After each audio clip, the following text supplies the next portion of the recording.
तो चलिए students session को स्टार्ट करते हैं और चीज़ों को समझने का प्रयास करते हैं। आशा करता हूँ कि आप सभी अच्छे होंगे और मन लगा के तो पढ़ाई कर ही रहे होंगे। जैसा कि आपको मालूम है कि स्टूडेंट्स हमारी जो सीरीज़ कंटिन्यूसली चल रही थी UPSC previous year question paper की, उसमें आज हमारा जो पेपर है वह हम 2022 का यूपीएससी प्रीलिम्स का क्वेश्चन पेपर आपके साथ में डिस्कस करेंगे। न केवल हम आपके साथ में इसको डिस्कस करेंगे बल्कि यह भी बताने का प्रयास करेंगे कि किन बातों का विशेष ध्यान रखा जाए और किस तरीके से क्वेश्चन को अटैम्प्ट किया जाए। यहाँ पर कोई जादूगरी छड़ी नहीं है, कोई ऐसा हम कोई दूर से कोई ट्रिक नहीं बताएंगे कि आपने साल भर नहीं पढ़ा है और जाकर के यूपीएससी का प्रीलिम्स दे दें आपका क्वालिफाई हो जाएगा। नहीं बच्चे, ऐसा कुछ नहीं है। आपने अच्छे से मेहनत की हो और आपको वो ऑब्जर्व करना है, वो सारी चीज़ें समझनी है। हमारा देखो यूपीएससी के क्वेश्चन पेपर को डिस्कस करना और ख़ास तौर पर उसको एनालिसिस करना जो मकसद होता है वह होता है यूपीएससी के पैटर्न को समझना कि यूपीएससी क्या पूछ रहा है, उसकी डिमांड क्या है और हम अपनी तैयारी को केंद्र में रख करके उसको देखें। ठीक है, तो चलिए समय ना गवाते हुए आज के सेशन को स्टार्ट करते हैं। स्टूडेंट्स, अब तक हमने 2014 से 2021 तक के क्वेश्चन पेपर अब तक डिस्कस कर लिए हैं, चाहे वो 2014 का पेपर हो, 15 का हो, 16 का हो, 17 का हो, 18 का हो, 19 का हो, 2020 का हो, वहीं 2021 का हो। ये पेपर अब तक हमने आपके साथ में डिस्कस कर लिए हैं। अगर आपने वो वीडियोज़ नहीं देखे हैं, वो क्लासेस नहीं देखे हैं तो देख लीजिएगा। चैनल पर अगर पहली बार आए हैं तो सब्सक्राइब कर लें स्टूडेंट्स, वीडियो को लाइक कर दें, दोस्तों के साथ में शेयर कर दें। देखिए होता क्या है कि अगर आप वीडियो को लाइक कर देते हैं तो वह अन्य विद्यार्थियों तक भी पहुँच जाता है, तो इसलिए उससे हमें सपोर्ट मिलता है। तो अगर चैनल को सब्सक्राइब नहीं किया कर लें। ठीक है, चलिए तो आइए सेशन को आगे बढ़ाते हैं। मैं और भी 2-3 क्लासेस में आपकी लूँगा, अभी नहीं, और 1-2 दिन वेट कीजिएगा। जो यूपीएससी में मतलब कि एग्ज़ाम हॉल में आपका क्या अप्रोच होना चाहिए अगर पहली बार एग्ज़ाम दे रहे हैं और किन बातों का विशेष ध्यान रखना चाहिए, क्या क्या डॉक्यूमेंट्स ले जानी चाहिए, वो सारे विषयों पर मैं आपसे एक वीडियो बनाऊँगा। ठीक है, ताकि आपको कोई दिक्कत ना हो। तो चलिए आइए पहला क्वेश्चन लेते हैं आपकी स्क्रीन पर। कोशिश करेंगे कि एक ही क्लासेस में आपका पूरा जो पेपर है यूपीएससी 2022 का वो एनालिसिस किया जा सके। तो पहला क्वेश्चन आपको आई होप कि विजिबल हो रहा है। एक बार मैं चेक कर लेता हूं कि क्वेश्चन आपको दिख रहा है कि नहीं। चलिए, आपको क्वेश्चन पूर्ण रूप से दिख रहा है बच्चे। तो देखिए क्वेश्चन क्या है। क्वेश्चन है आपकी स्क्रीन पर, त्वरित वित्तीय प्रमाण मतलब कि रैपिड फाइनेंसिंग इंस्ट्रूमेंट्स और त्वरित ऋण सुविधा रैपिड क्रेडिट फैसिलिटी निम्नलिखित में से किस एक के द्वारा उधार दिए जाने के उपबंधों में से एक है।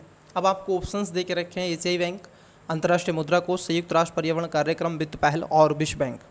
बताइएगा इसका करेक्ट आंसर वीडियो को पोस्ट करके। आप भी देखो बच्चे, इसका राइट आंसर दें कमेंट्स में। ठीक है, तो चलिए आपने इसका राइट आंसर दिया होगा। इसका करेक्ट आंसर हो जाएगा ऑप्शन नंबर बी। मतलब कि आप देखोगे जो रैपिड आपका फाइनेंसिंग इंस्ट्रूमेंट है बच्चे, ये खास तौर पर इसको बोलते हैं, इसको खास तौर पर रैपिड फाइनेंसिंग इंस्ट्रूमेंट्स को RFI बोला जाता है बच्चे शॉर्ट में।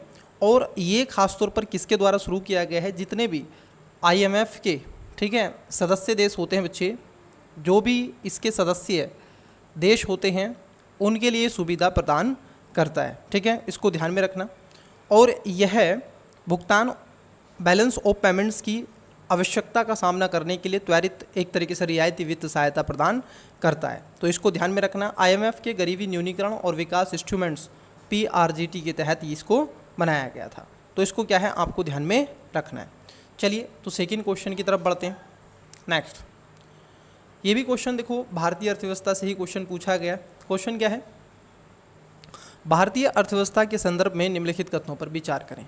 अब यहाँ पर 3 स्टेटमेंट दे के रखे हैं। पहला स्टेटमेंट क्या है, देखिए ये कह रहे हैं अंकित प्रभावी विनिमय दर जिसको नॉमिनल इफेक्टिव एक्सचेंज रेट नीर में वृद्धि रुपए के मूल्य को वृद्धि मतलब कि दर्शाता है।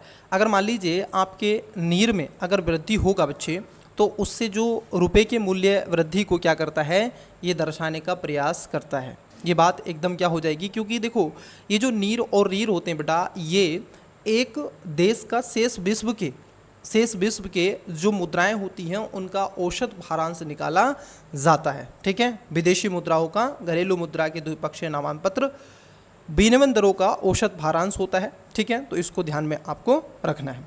नीर में वृद्धि रुपए की कीमत में वृद्धि को दर्शाता है। तो पहला स्टेटमेंट एकदम सही है। दूसरे में कह रहे हैं कि रियल इफेक्टिव एक्सचेंज रेट, जिसको वास्तविक प्रभावी विनिमय दर रीर में वृद्धि व्यापार प्रतिस्पर्धात्मकता को सुधार को दर्शाता है। नहीं बेटा, जब इसमें वृद्धि होती है तो इसकी प्रतिस्पर्धा क्या हो जाती है, गलत हो जाती है, क्योंकि ये घरेलू और विदेशी देशों के बीच में सापेक्ष मूल्य अंतर के समायोजन नामात्र विनिमय दरों का औसत भारांश होता है। और ये ध्यान में रखना, जो रीर में वृद्धि इस बात का संकेत करती है कि उसका निर्यात महंगा हो रहा है और आयात सस्ता हो रहा है, तो इसका मतलब यह होता है कि अपनी व्यापार प्रतिस्पर्धात्मकता ये खो रहा है, ना कि सुधार होता है, तो ये गलत है। तीसरा है अन्य देशों में मुद्रास्फीति के सापेक्ष मुद्रास्फीति के में बढ़ते प्रवृत्ति, मतलब कि नीर और रीर के बीच वर्तमान अपसरण उत्पन्न कर सकता है। ये बात आपकी सही हो जाएगी। जैसा कि आपको मालूम हुआ, नीर में बेटा आप देखोगे इन्फ्लेशन को समायोजित नहीं किया जाता है, मतलब कि शामिल नहीं किया जाता है, जबकि रीर में इन्फ्लेशन को मुद्रास्फीति को भी शामिल किया जाता है। ठीक है, चलिए, तो इसका करेक्ट आंसर क्या होगा? देखो, दूसरा स्टेटमेंट गलत था। अब यहाँ पर आप एलिमेंट मेथड लगा सकते थे, पूछा आपसे सही, तो सेकेंड स्टेटमेंट जहाँ जहाँ था उसको काट देते तो राइट आंसर आपको मिल जाता है 1 और 3। Got it. चलिए नेक्स्ट, तीसरा क्वेश्चन भी, ये भी आपका इकोनॉमी से था। बताइए, क्वेश्चन आपको दिख रहा है? क्वेश्चन आपको दिख रहा है बेटा? चलिए बताइएगा, देखिए क्वेश्चन क्या है। ये कह रहे हैं भारतीय अर्थव्यवस्था के संदर्भ में निम्नलिखित कथनों पर विचार करें। अब यहाँ पर 3 स्टेटमेंट आपको देखे रखे हैं भारतीय अर्थव्यवस्था के बारे में। ठीक है, आइए एक एक करके देखते हैं। ये कह रहे हैं यदि मुद्रास्फीति अत्यधिक है तो भारतीय रिजर्व बैंक, मतलब कि आरबीआई, संभावित रूप से सरकारी प्रतिभूतियाँ खरीद सकता है। देखो बेटा, होगा क्या, अगर मान लीजिए मुद्रास्फीति,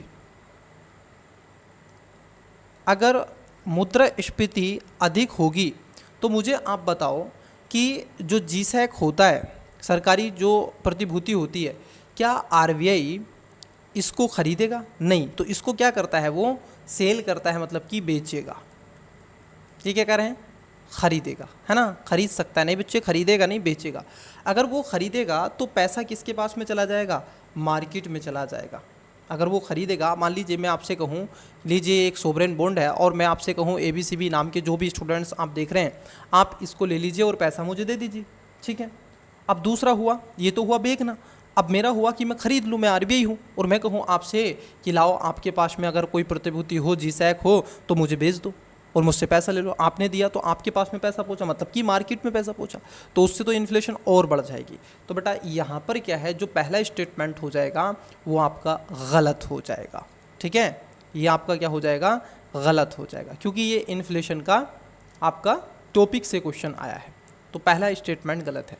अब देखो, जैसे आपका पहला स्टेटमेंट गलत है, एलिमेंट मेथड लगाते हैं। देख लो जरा, पूछा सही, जहाँ 1 नंबर है उसको कट करो, आंसर आ गया ऑप्शन नंबर बी, 2 और 3। ये क्या कह रहे हैं दूसरे स्टेटमेंट पे, इसको समझ लेते हैं। यदि रुपए का तेजी से मूल्य ह्रास हो रहा है, मूल्य ह्रास का मतलब होता है बेटा कि यदि मुद्रा के मुकाबले वस्तु की वैल्यू बढ़ जाती है और मुद्रा की वैल्यू कम हो जाती है, तो मूल्य ह्रास होता है। तो आरबीआई बाजार में डॉलर का संभावित रूप से क्या करेगा? विक्रय करता है, क्योंकि रुपया ज़्यादा है मार्केट के अंदर, इन्फ्लेशन तभी है, और उससे क्या है, उसकी वैल्यू भी कम हो रही है। ठीक है, तो इसलिए वो क्या करता है, डॉलर को अब विक्रय करेगा, डॉलर को लाएगा, ताकि उससे उसका संतुलन बनाया जा सके। तो बात सही है। यदि यूएसए का यूरोपीय संघ में ब्याज दरें गिरती हैं तो इससे संभावित रूप से आरबीआई की डॉलर की खरीद प्रेरित हो सकता है। हाँ, यदि ब्याज दरें गिरेंगी, मान लो अभी वो बढ़ा रहा है, अब गिर दे, मान लीजिएगा वहाँ का जो फेडरल बैंक है, ठीक है, जो वहाँ का फेडरल बैंक है अमेरिका का, उसने कहा अब हम ब्याज दरें कम करेंगे। कम मतलब कि मान लीजिए पहले वो क्या था, ब्याज दरों पर दे रहा था उच्च रेट पर, अब उसने कम कर दिया। पहले टाइट मनी पॉलिसी चला रहा था, अब उसने इजी चला दी, विस्तारवादी चला दी। तो डॉलर क्या होगा, मार्केट के अंदर डॉलर आएगा तो सस्ता डॉलर मिलना शुरू हो जाएगा, तो उससे क्या होगा, ये आरबीआई डॉलर को खरीद सकता है, इसको प्रेरित, बिल्कुल ये बात भी सही हो जाएगी। तो यहाँ पर करेक्ट आंसर हो जाएगा option number B. Got it. चलिए नेक्स्ट क्वेश्चन, क्वेश्चन नंबर 4 का राइट आंसर दे बच्चे, देखते हैं कितने स्टूडेंट्स का इसमें करेक्ट आंसर था। G20 कॉमन फ्रेमवर्क के संदर्भ में निम्नलिखित कथनों पर विचार करें। पहला, G20 और उसके साथ पेरिस क्लब द्वारा समर्थित एक पहल है। बताइएगा क्या बात एकदम सही है आपकी? बताइएगा बच्चे, क्या ये बात सही है? आपसे कह रहे हैं कि G20 और उसके साथ पेरिस क्लब द्वारा समर्थित पहल है। G20 कॉमन फ्रेमवर्क है, जी हाँ, ये बात सही है। उसके साथ साथ यह अधारणीय ऋण वाले निम्न आय देशों को सहायता देने की पहल है।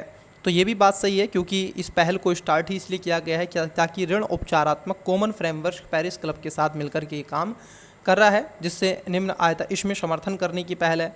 अस्थिर ऋण वाले कम आय वाले देशों को संरचनात्मक तरीके से वहाँ का इंफ्रास्ट्रक्चर डेवलप करने के लिए इस पहल को स्टार्ट किया गया था, जो कि G20 कॉमन फ्रेमवर्क के रूप में जानी जाती है। तो इसका राइट आंसर क्या हो जाएगा? दोनों पेयर ठीक है, मतलब कि सी इसका राइट आंसर हो जाएगा। जो भी स्टूडेंट्स इंग्लिश माध्यम के वीडियो को पोस्ट करके राइट आंसर दें। क्वेश्चन नंबर 2 ऑप्शंस ये हैं इसके। एंड क्वेश्चन नंबर 3 ये इसको ऑप्शंस हैं। ये 4 नंबर का क्वेश्चन है। चलिए, तो मैं उम्मीद करके चलता हूँ आपके पास में पेपर भी होगा, ठीक है, होने चाहिए, मुझे ऐसा लगता है। नेक्स्ट क्वेश्चन है आपका, भारतीय अर्थव्यवस्था के संदर्भ में मुद्रास्फीति संग्रहण मतलब कि bond inflation index bond IIV से क्या लाभ है? अब देखो बेटा, ये बड़ा ही अच्छा क्वेश्चन आपसे पूछा है, ठीक है, बहुत ही अच्छा क्वेश्चन आपसे पूछा गया है। ज़रा इसको समझिएगा। सरकारी मतलब कि सरकार जो आपका इन्फ्लेशन बॉन्ड इंडेक्स है के रूप में अपने गृह ऋण पर कूपन दरों को कम कर सकती है। देखो ऐसा है ना, कर सकती है। जैसे कि आप देखोगे GSEC के लिए उसे अन्य GSEC के द्वितीय बाजार में कारोबार किया जा सकता है, बिल्कुल किया जा सकता है। तो ये बात सही है, क्योंकि समयोजित मूलधन को निश्चित कूपन दर में भुगतान किया जाएगा। तो ये बात एकदम आपकी सही हो जाएगी, बिल्कुल कर सकती है। इन्फ्लेशन इंडेक्स बॉन्ड निवेशकों को मुद्रास्फीति के बारे में अनिश्चितता से सुरक्षा प्रदान करते हैं। इसलिए तो आप क्या कर रहे हैं, बॉन्ड में जो आपका इन्फ्लेशन बॉन्ड है उसमें पैसा लगा रहे हैं, और सरकार क्या करती है, उस समय जो चल रहा है मार्केट में तत्काल जो आपका है, तो उसके रूप में आपको बना देता है, ठीक है, ये भी बात सही है।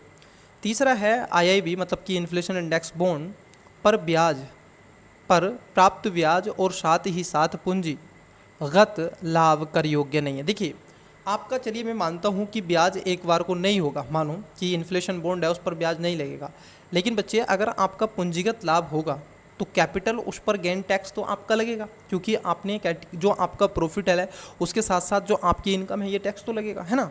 एक ही तो कर सकता है। हाँ चलिए, हम जो ब्याज आपको प्राप्त हो रहा है उस पर टैक्स नहीं लगा रहे हैं, लेकिन अब जो आपकी पूंजीगत लाभ कर हो रहा है उस पर तो लगाएंगे। तो यहाँ पर थर्ड स्टेटमेंट आपका गलत था। अब देखो, जैसे ही 3 नंबर आपका गलत था, आपका राइट आंसर इसमें निकल आता, तो right answer option number A हो जाता है, 1 और 2। चलिए, ये एलिमेंट मेथड लग रहा है, मैं नहीं कह रहा, ऐसा UPSC के क्वेश्चन कह रहे हैं। क्वेश्चन नंबर 6 है, भारत में कार्य कर रही विदेशी स्वामित्व की वाणिज्यिक फर्में, अब जैसे अमेजन है, फ्लिपकार्ट है, ठीक है, अब विदेशी तो जैसे अमेजन है, फ्लिपकार्ट तो भारत की है, ठीक है, और भी कई हैं।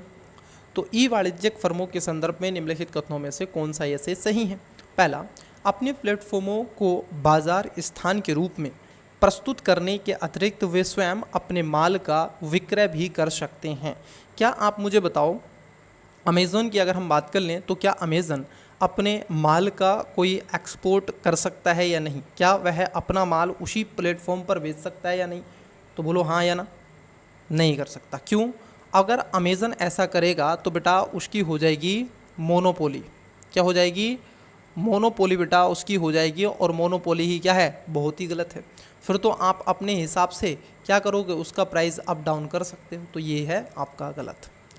दूसरा है कि वे अपने प्लेटफॉर्मों पर किसी अंश तक बड़े विक्रेताओं को स्वीकार कर सकते हैं, यह सीमित है। नहीं बेटा, वो ऐसा नहीं है कि देखो उसमें क्या है, उत्तराधिकारी जो उत्तर कुंजी क्या, अगर हम देखें सरकार द्वारा विभिन्न स्रोतों और निर्देशों के अनुसार यह कथन सही होना चाहिए था, लेकिन आधिकारिक UPSC की कुंजी में इसको गलत माना है। गलत इसलिए माना है, उसने कोई एक्सप्लेनेशन इसका नहीं दिया है, बट कुछ ऐसा क्राइटेरिया इन्होंने तय किया है कि जो अंश है बड़े विक्रेताओं को स्वीकार कर तो सकते हैं, लेकिन अगर ऐसा वो करेंगे तो मुझे जहाँ तक लगता है पर्सनली उसका उद्देश्य भी यही है, आप बड़े बड़ों को आप दे दोगे, छोटों को क्या होगा, ठीक है। तो सबको एक साथ लाने के प्रयास से, तो यहाँ पर सीमित करता है। तो देखो यूपीएससी ने इसको गलत माना है, वैसे ये क्वेश्चन सही था, ठीक है, लेकिन हम यूपीएससी के अनुकूल चलेंगे तो यहाँ पर दोनों बातें आपकी क्या हो जाएंगी, गलत हो जाएंगी। राइट आंसर क्या हो जाएगा, डी इसका करेक्ट आंसर हो जाएगा, सही आपसे पूछा था। क्वेश्चन आपकी स्क्रीन पर है बेटा, क्वेश्चन आपकी स्क्रीन पर है, क्वेश्चन नंबर 7, बताइएगा फटाफट, फटाफट बोलो, राइट आंसर बोलो बच्चे। देखिए, निम्नलिखित में से कौन कौन से कार्यकलाप अर्थव्यवस्था में वास्तविक क्षेत्र मतलब कि रियल सेक्टर का निर्माण करते हैं। अब देखो बेटा, रियल सेक्टर क्या होता है, पहले तो आपको ये पता होना चाहिए, है कि नहीं। रियल सेक्टर वास्तव में होता क्या है, किसी भी घरेलू व्यवस्था में 3 क्षेत्र होते हैं, जैसे सरकार, वास्तविक क्षेत्र और वित्तीय क्षेत्र। अब अगर हम देखें, जैसे रियल सेक्टर में सबसे पहले देखें तो किसानों का अपनी फसलें काटना। अर्थव्यवस्था में वास्तविक रूप से जैसे गैर विनियमन जो आपके वित्तीय निगम होते हैं, जैसे घर और गैर लाभकारी ये संस्थाएं सभी शामिल होती हैं। तो यहाँ पर समझने वाली बात ये है बेटा कि जो किसान हैं वो जो फसल अपनी काट रहे हैं तो वो इसके तहत आएंगे, बिल्कुल आएंगे, जी हाँ, ये बात सही है। कपड़ा मिलों का कच्चे कपास को कपड़े में बदलना, ये भी रियल सेक्टर में आता है। किसी वाणिज्यिक बैंक का किसी व्यापार कंपनी को धनराशि उधार देना, बेटा ये रियल सेक्टर में नहीं आता है क्योंकि ये सर्विस सेक्टर में आएगा। रियल सेक्टर मतलब कि सामान्य आर्थिक गतिविधियाँ आती हैं। किसी कॉरपोरेट निकाय का विदेशों में रुपया अंकित मूल्य के बॉन्ड जारी करना, ये तो कदापि नहीं आएगा। तो देखो चौथा, अब मान लीजिए आपको 100% पता चल गया, तो जहाँ फ़ोन नंबर है उसको कट कर दो, ठीक है। तो राइट आंसर क्या होगा, ऑप्शन नंबर ये। आप सोचो जरा कि जो भी कॉरपोरेट निकाय हैं क्या ये रियल सेक्टर में रख सकते हो क्या आप? जो कॉरपोरेट है बेटा, कॉरपोरेट के हाथ में आप क्या अपने देश की अर्थव्यवस्था दे सकते हो, मतलब कि जीडीपी उनके हाथ में दे सकते हो? आप अर्थव्यवस्था कॉरपोरेट के हाथ में दे सकते हो? भारत की अगर हम बात कर रहे हैं, भारत तो वैसे भी मिश्रित अर्थव्यवस्था को फॉलो करता है, अमेरिका तो है नहीं है। तो यहाँ पर पहला और दूसरा सही है, बाकी केस में गलत है। चलिए next question, question number 8। Bharat के संदर्भ में हाल ही में संचार माध्यमों में अक्सर चर्चित अप्रत्यक्ष आंतरण, मतलब कि क्या है, इनडायरेक्ट जो आपका अंतरण होता है उसके बारे में पूछा है। कौन सी एक स्थिति सर्वोत्तम रूप से प्रतिबिंब करती है? तो बताइएगा, इसका करेक्ट आंसर दीजिएगा, लीजिएगा। ऑप्शंस आपकी स्क्रीन पर है बेटा, बताओ, बोलो हाँ इसका करेक्ट आंसर। देखिए आपने इसका राइट आंसर दिया होगा। देखो बेटा, इसका जो राइट आंसर हो जाएगा वो हो जाएगा ऑप्शन नंबर डी। क्या हो जाएगा, डी। कोई विदेशी कंपनी शेयर अंतर्जित करती है और ऐसे शेयर भारत में स्थित परिसंपत्तियों से अपना वस्तुगत मूल्य उत्पन्न करते हैं, उसी को कहते हैं स्थानांतरण आय, ठीक है, उसी को कहते हैं अप्रत्यक्ष स्थानांतरण। जहां विदेशी संस्थाएं भारत में शेयर संपत्ति खरीदती हैं और भारत में अंतर्हित परिसंपत्तियों के प्रत्यक्ष हस्तांतरण के बजाय ऐसी विदेशी संस्थाओं को शेयर को हस्तांतरित कर देती हैं, ठीक है, जिसमें आईटीई के रूप में जाना गया था। चलिए नेक्स्ट क्वेश्चन देखते हैं, नेक्स्ट क्वेश्चन की तरफ बढ़ते बेटा। देखिए क्वेश्चन नंबर 9, किसी संगठन या कंपनी द्वारा किए गए व्यय के संदर्भ में निम्नलिखित कथनों पर विचार करो। जरा सोचो कि अगर कोई कंपनी या कोई संगठन या कोई संस्था अगर वो खर्च करती है तो उसके बारे में आपसे पूछा है, कहाँ कर सकती है वो खर्च। पहला, नई प्रौद्योगिकी प्राप्त करना, पूंजीगत व्यय हो सकता है, मतलब कि अगर आप टेक्नोलॉजी खरीदते हैं किसी भी देश से तो क्या वह पूंजीगत, आप देखोगे आपका एक्सपेंडिचर हो रहा है, बिल्कुल सही बात है। मैं कहूँ अगर मैं मशीनें ले आऊँ बड़ी बड़ी, ठीक है, तो वो पूंजी है मेरी। दूसरा कह रहे हैं कि ऋण वित्तीयन को पूंजीगत व्यय माना जाता है। बेटा देखो, जो ऋण वित्तीयन होता है ये पूंजीगत व्यय नहीं हो सकता, जबकि इक्विटी वित्तीयन को राजस्व व्यय माना जाता है। नहीं बेटा, यहाँ पर गलत है। चूँकि आप देखोगे जब कोई कंपनी भविष्य में ब्याज सहित वापस भुगतान करने के लिए धन उधार लेती है तो उसे ऋण वित्त पोषण के रूप में जाना जाता है, और ऋण का पुनर्भुगतान पूंजीगत व्यय का एक उदाहरण है। जैसे इक्विटी फाइनेंस शेयरों की बिक्री के माध्यम से पूंजी जुटाने की प्रक्रिया होती है। तो इसको देखो, जो इक्विटी होती है बेटा, इक्विटी से आप चाह क्या रहे हैं, आप इससे पूंजी ही तो जुटाना चाह रहे हैं। क्या चाह रहे हैं, पूंजी ही तो जुटाने की बात कर रहे हैं। तो इसको ध्यान में रखना है। तो पहला स्टेटमेंट आपका सही है, जबकि आप देखोगे दूसरा स्टेटमेंट गलत है, सही आपसे पूछा था, right answer option number A हो जाएगा।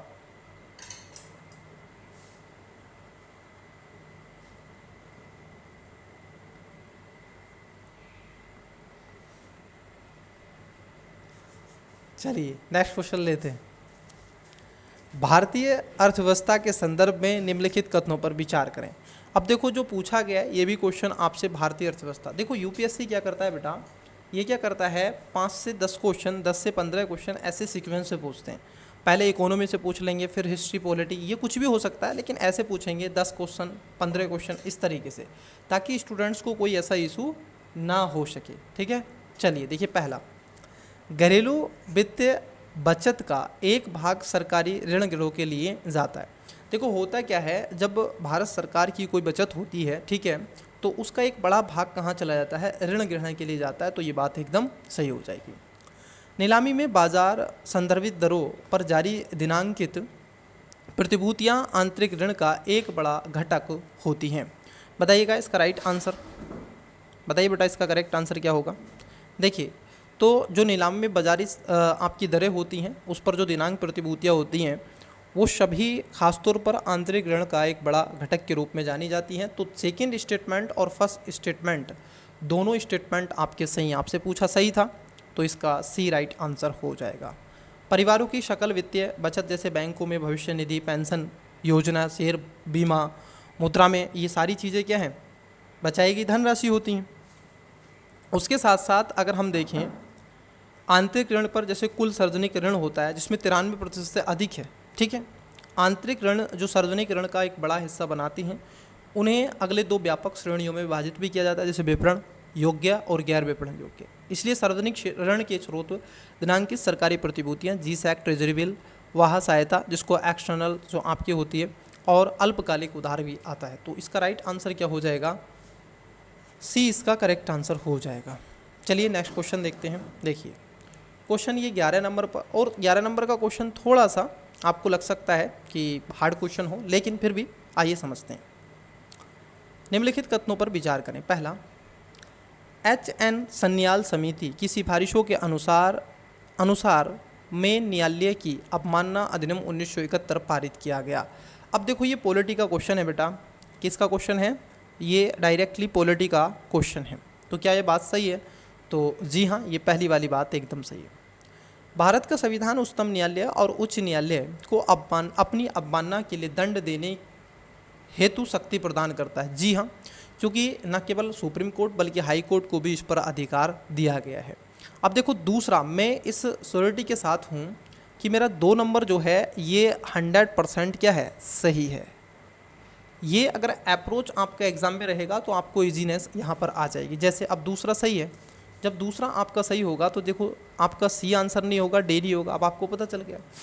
वहीं अगर तीसरे को हम पढ़ लें, तीसरे को तो पढ़ने की ज़रूरत नहीं, अब तो चौथा पढ़ना चाहिए। फिर भी भारत का संविधान सिविल अवमानना और आपराधिक अवमानना को परिभाषित करता है। नहीं, भारत का संविधान कोई ऐसी परिभाषा नहीं करता है, बल्कि उसको क्या करता है, थोड़ा वहाँ पर वर्णन किया गया बेटा, ना कि उसको परिभाषित करता है। ठीक है, भारत में न्यायालय की अवमानना के विषय में कानून बनाने के लिए संसद को में शक्ति नहीं था। हाँ, संसद उस पर, पार्लियामेंट आप देखोगे यहाँ पर कानून बना सकती है, इसमें कोई दो राग्रह नहीं है। और कैसे बना सकती है, क्योंकि भारतीय संविधान का अनुच्छेद 142 आपने पढ़ा होगा बेटा, 142(2) आर्टिकल पढ़ते हो कि नहीं, 142 का 2 में स्पष्ट कहा गया है कि संसद द्वारा इस संबंध में बनाए गए किसी कानून के प्रावधानों के अधीन जो भी प्रावधान होंगे वो सर्वोच्च न्यायालय के पास स्वयं की किसी भी अवमानना की सजा पर कोई भी संदेश देने की पूरी शक्ति होगी। इस प्रकार संसद को न्यायालय की अवमानना पर कानून बनाने की शक्ति भी प्राप्त होती है। तो यहाँ पर चौथा स्टेटमेंट सही हो जाएगा। तो दूसरा सही है बेटा, ठीक है, तीसरा गलत है और पहला सही है। तो राइट आंसर क्या होगा, देखो 2 4 कहाँ, ये है राइट आंसर भी। चलिए नेक्स्ट क्वेश्चन है आपका 12 नंबर। भारत के संदर्भ में निम्नलिखित कथनों पर विचार करो। पहला, सरकारी और विधिक फर्म अधिवक्ता के रूप में मान्यता प्राप्त है, किंतु कॉरपोरेट वकील और पेटेंट न्यायविद अधिवक्ता की मान्यता से बाहर रखे गए हैं। ये बहुत ही बढ़िया क्वेश्चन है बेटा। तो आप कहोगे जी नहीं, ये भी उसी के अंतर्गत आते हैं। जो भी पेटेंट न्यायविद होते हैं ये भी उसी के अंतर्गत आते हैं, इनको बाहर नहीं रखा गया है। विधिज्ञ परिषदों मतलब कि वार काउंसिलों को विधिक शिक्षा और विधिक महाविद्यालयों की मान्यता के बारे में नियम अधिकथित करने की शक्ति है। ये बात एकदम सही है, क्योंकि जो वार काउंसिल होती हैं बेटा, इनको ये शक्ति भी रखी गई है। उसके चेयरमैन कौन थे? अभी कपिल सिब्बल जी थे, ठीक है, राज्यसभा के सांसद थे वो। तो इसका दूसरा स्टेटमेंट सही है बेटा, पहला स्टेटमेंट आपका गलत हो जाएगा, ठीक है। तो इसको ध्यान में आपको रखना है। ये अधिवक्ता अधिनियम 1961 की धारा 4 के तहत स्थापित एक वैधानिक निकाय है जो भारत में कानूनी अभ्यास और कानूनी शिक्षा को नियंत्रित करता है। Got it. चलिए नेक्स्ट क्वेश्चन है आपका 13 नंबर। निम्नलिखित कथनों पर विचार कीजिए। देखो बेटा, सबसे पहले मैं आपको बता दूं, जब पेपर आप लगाते हो तो उसमें से उन क्वेश्चनों को देखो करना क्या होता है, उन क्वेश्चनों को करना है जो आपसे बनते हैं एकदम पहली नज़र में। वो क्वेश्चन कर लेने चाहिए। आपकी नज़र में 30-20 क्वेश्चन ऐसे होंगे जो आप एक नज़र में देखते बता दोगे कि इसका आंसर ये है, इसका भी है, इसका चाहिए, और उन्हें करना चाहिए सबसे पहले। फिर उन्हें जिस पर आपको डाउट है 50%, उन्हें करना चाहिए। ऐसे क्वेश्चन से बचना चाहिए जो बिल्कुल आपने देखा ही नहीं हो, पहली बार वहाँ पर देख रहे हैं। और लगभग 5-10 क्वेश्चन ऐसे आएंगे, 5 से 10-15 क्वेश्चन ऐसे आएंगे, 10-15 जो आपने कभी पढ़े ही नहीं होंगे, सिलेबस में ही नहीं होंगे, है ना। तो उसको भी ध्यान में रखना, उनको छूना तक नहीं है। अगर उनको छूओगे तो आपको बाहर फेंक देंगे।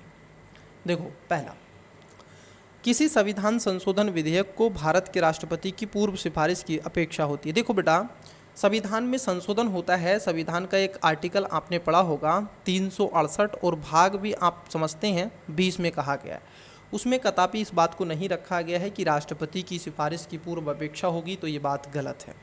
अब देखो, जैसे ही ये स्टेटमेंट गलत हुआ तो एलिमिनेट मेथड आप लगा सकते थे। तो जहाँ एक है उसको कट कर दो, आंसर ऑटोमेटिकली आ जाएगा। तो राइट आंसर क्या है? अभी कुछ भी नहीं करना था। ये एकदम ऐसा क्वेश्चन पूछा था, बिजली वे में पूछा है ना। तो ऐसे क्वेश्चन पूछता है, तो इसका राइट आंसर भी हो जाएगा। बताओ, अब पढ़ने की ज़रूरत नहीं है। फिर भी जब कोई संविधान संशोधन विधेयक भारत के राष्ट्रपति के समक्ष प्रस्तुत किया जाता है तो भारत के राष्ट्रपति के लिए यह बाध्यकर है कि वे उस पर अनुमति दे। बिल्कुल सही बात है। 44वें संविधान संशोधन 1978 के माध्यम से इसको बाध्यकारी बनाया गया। संविधान संशोधन विधेयक लोकसभा और राज्य सभा दोनों द्वारा विशेष बहुमत से पारित होना ही चाहिए और इसके लिए संयुक्त बैठक का कोई प्रावधान नहीं है। बिल्कुल, जो आपका साधारण विधेयक होता है उस पर तो है, लेकिन संविधान संशोधन विधेयक पर और धन विधेयक इत्यादि पर कोई भी, खासतौर पर जो आपका संविधान संशोधन विधेयक है उस पर ज्वाइंट पार्लियामेंट्री सेशन या फिर ज्वाइंट सेशन नहीं बुलाया जाता है।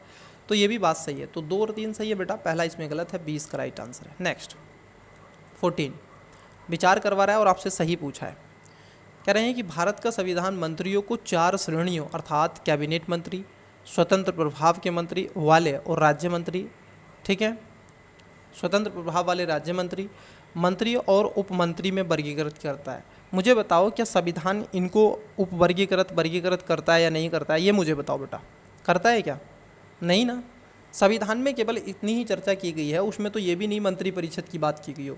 केवल संविधान का आर्टिकल 352 में वहाँ पर जब इमरजेंसी प्रोविज़न की बात होती है तो वहाँ पर इस बात को तो रखा गया है, परंतु इस बात को यहाँ पर नहीं कि उसके अंदर मंत्रियों का ये क्लासिफिकेशन होगा कि उसमें कैबिनेट मंत्री होंगे, फिर राज्य मंत्री होंगे, फिर स्वतंत्र उप मंत्री होंगे। इनकी तो बात करता है जब आप पढ़ते हो तो, लेकिन उसमें स्वतंत्र प्रभाव वाले राज्य मंत्री, ठीक है, ये उप ऐसा नहीं करता है। ठीक है, ये जो राज्य मंत्री और उप नहीं बेटा, ऐसा नहीं है, तो पहला गलत है। दूसरे में कह रहे हैं संघ सरकार में मंत्रियों की कुल संख्या प्रधानमंत्री को मिलाकर लोकसभा के कुल सदस्यों का 15% से अधिक नहीं होना चाहिए। ये 2003 तक तो चल रहा था ये कार्य कि उससे पहले जितने भी हों कर लो, लेकिन 2003 के पश्चात आप देखोगे, शायद 92वां संविधान था या 91वां संविधान संशोधन के माध्यम से इसको आप देखोगे 15% कर दिया गया। हाँ, 91वां संविधान संशोधन, ठीक है। और संविधान के 75 आर्टिकल में संशोधन किया गया और प्रधानमंत्री सहित कुल लोकसभा का 15% और जो यूटीज होते हैं उसमें 7 सदस्य होते हैं, राज्यसभा का भी कुछ इस तरीके से। तो 2 इसका राइट आंसर है बेटा, पहला गलत था, दूसरा सही था, राइट आंसर भी था। चलिए नेक्स्ट क्वेश्चन, क्वेश्चन नंबर 15 आपकी स्क्रीन पर है। बताओ, निम्नलिखित में से कौन सी लोकसभा की अन्ययन शक्तियां हैं? लोकसभा की मतलब कि अन्ययन शक्तियों का मतलब होता है कि वह शक्तियां राज्यसभा से भी ज़्यादा हैं बेटा। ठीक है, लोकसभा की शक्तियां वह हैं जो राज्यसभा की शक्ति से ज़्यादा हैं, ना ही बराबर हैं। ठीक है, बराबर नहीं है, ना ही कम है, ना ही बराबर है, बल्कि ज़्यादा हैं। तो कैसे विषय पर हो सकती हैं उसके बारे में आपसे पूछा जा रहा है। पहला, कहाँ आपातकाल की उद्घोषणा का अनुसमर्थन करना, मंत्रिपरिषद के विरुद्ध अविश्वास प्रस्ताव पारित करना। बिल्कुल, जब आता है तो ये लोकसभा में ही आता है ये अविश्वास प्रस्ताव। भारत के राष्ट्रपति पर महाभियोग चलाना। देखो बेटा, महाभियोग जो चलाना है ये दोनों में से किसी भी सदन में स्टार्ट किया जा सकता है। अगर लोकसभा से स्टार्ट करना है तो उसमें 100 आप देखोगे अनुमोदक प्रस्तावक होने चाहिए, राज्यसभा में से करना है तो 50 होने चाहिए। तो देखो तीसरा स्टेटमेंट तो 100% गलत है। ठीक है, हम कह रहे हैं कि तीसरा स्टेटमेंट 100% गलत है। अब आंसर या तो ए होगा या फिर बी होगा। दूसरा भी 100% सत्य है, लेकिन एक पर हमें डाउट है तो इसको एक बार पढ़ लेते हैं। आपातकाल की उद्घोषणा का अनुसमर्थन करना। बेटा देखो होता क्या है, आपातकाल होता है कितने 3 प्रकार का होता है कि नहीं? अरे बोलो हाँ। आपातकाल होता है 3 प्रकार का। एक होता है आपका राष्ट्रीय आपातकाल, राज्य आपातकाल और वित्तीय आपातकाल। लेकिन पहले वाले अगर स्टेटमेंट को देखें उसमें क्या है कि आपातकाल की उद्घोषणा संसद के दोनों सदनों द्वारा होता है। ये ध्यान रखना, जो हमारी संसद है ठीक है, ये पार्लियामेंट के दोनों सदन जिसमें लोकसभा और राज्यसभा दोनों को इसके अंतर्गत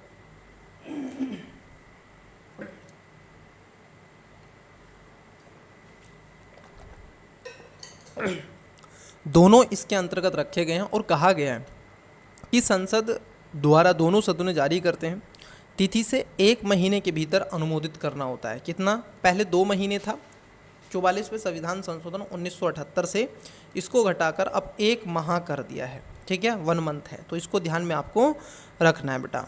आपातकाल 6 महीने तक जारी रहता है और हर 6 महीने में संसद की मंजूरी के साथ अनिश्चित काल तक बढ़ाया जा सकता है। तो इसको ध्यान में आपको रखना है। ठीक है, तो पहला गलत है, दूसरा सही है, तीसरा भी गलत है। अब आपको समझ में आया? तो correct answer option number B है बेटा। ठीक है, क्या है?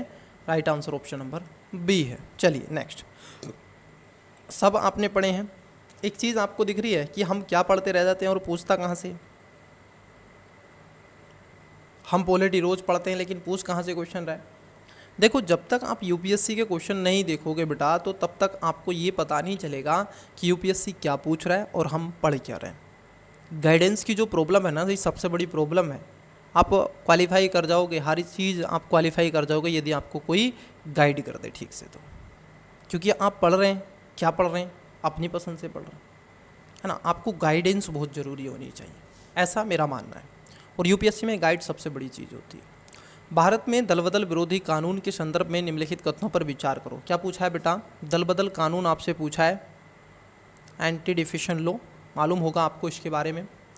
अब ये पूछ रहे हैं, इसमें 2 स्टेटमेंट है। पहला, यह कानून विनिर्दिष्ट करता है कि कोई नाम निर्दिष्ट मतलब कि नॉमिनेट विधायक सदन में नियुक्ति होने के 6 माह के अंदर किसी राजनीतिक दल में शामिल नहीं हो सकता। बेटा इन्होंने कहा है नहीं हो सकता, बल्कि हो सकता है। ध्यान में रखना, जो आपके नॉमिनेट मेंबर होते हैं, जो आपके नॉमिनेट मेंबर होते हैं, जैसे 12 सदस्य लोकसभा में होते हैं, सॉरी राज्यसभा में राष्ट्रपति के द्वारा, और 2 सदस्य लोकसभा में होते थे, अब नहीं होते हैं। ठीक है, तो 12 सदस्यों को ये ऑप्शंस दिया जाएगा कि आप अगर किसी XYZ पार्टी में शामिल होना चाहते हैं तो 6 महीने का टाइम है, आप हो सकते हैं। लेकिन अगर उसके बाद में हो गए तो आप पर भी एंटी डिफेशन लॉ होगा, संविधान का दल बदल कानून आप देखोगे जो बनाया गया संसद के द्वारा वो लागू हो जाएगा। तो पहला गलत है, पहला गलत है। दूसरे में कह रहे हैं यह कानून कोई समय अवधि नहीं देता है जिसके अंदर पीठासीन अधिकारी को दल बदल मामला विनिश्चित करना होता है। ये बात सही है, जो पीठासीन अधिकारी होते हैं उनको कोई एक स्पेसिफिक टाइम नहीं इसमें दिया गया है कि आपको कितने टाइम में इस पर निर्णय लेना है, नहीं लेना है, वगैरह वगैरह। तो यहाँ पर दूसरा स्टेटमेंट सही था बेटा, पहला स्टेटमेंट गलत था। तो सही आपसे पूछा है तो बी इसका राइट आंसर हो जाएगा। ठीक है, दल बदल कानून आवश्यक रूप से पढ़ें। चलिए नेक्स्ट क्वेश्चन, क्वेश्चन नंबर है 17, निम्नलिखित कथनों पर विचार कीजिए। अब देखो यहाँ पर दो स्टेटमेंट है। पहला, भारत का महान्यायवादी और भारत का सॉलिसिटर जनरल ही सरकार के एकमात्र अधिकारी हैं। देखो, एकमात्र अधिकारी हैं जिन्हें भारत की संसद की बैठकों में भाग लेने की अनुमति है। क्या बात सही है? बोलो बेटा, क्या ये बात सही है? आप कहोगे सर नहीं, ये बात गलत है। क्यों? क्योंकि आप देखोगे भारत के अटॉर्नी जनरल को संविधान के अनुच्छेद 76 के तहत राष्ट्रपति के द्वारा नियुक्त किया जाता है और राष्ट्रपति की इच्छा पर्यंत ये पद पर रहता है, अपने कर्तव्यों का निर्वहन करता है। खासतौर पर ये सभी न्यायालयों की सुनवाई में पार्टिसिपेट कर सकता है, वोट देने का अधिकार के बिना संसद की कार्रवाई में भाग ले सकता है, बोल सकता है लेकिन वोट नहीं कर सकता। भारत के जो सॉलिसिटर जनरल के पास ऐसा कोई विशेषाधिकार नहीं होता है, तो ये गलत है। ठीक है, उसके पास कोई ऐसा विशेषाधिकार नहीं है बेटा, तो ये गलत है। केवल किसके पास में है? अटॉर्नी जनरल के पास में है। दूसरा है कि भारत के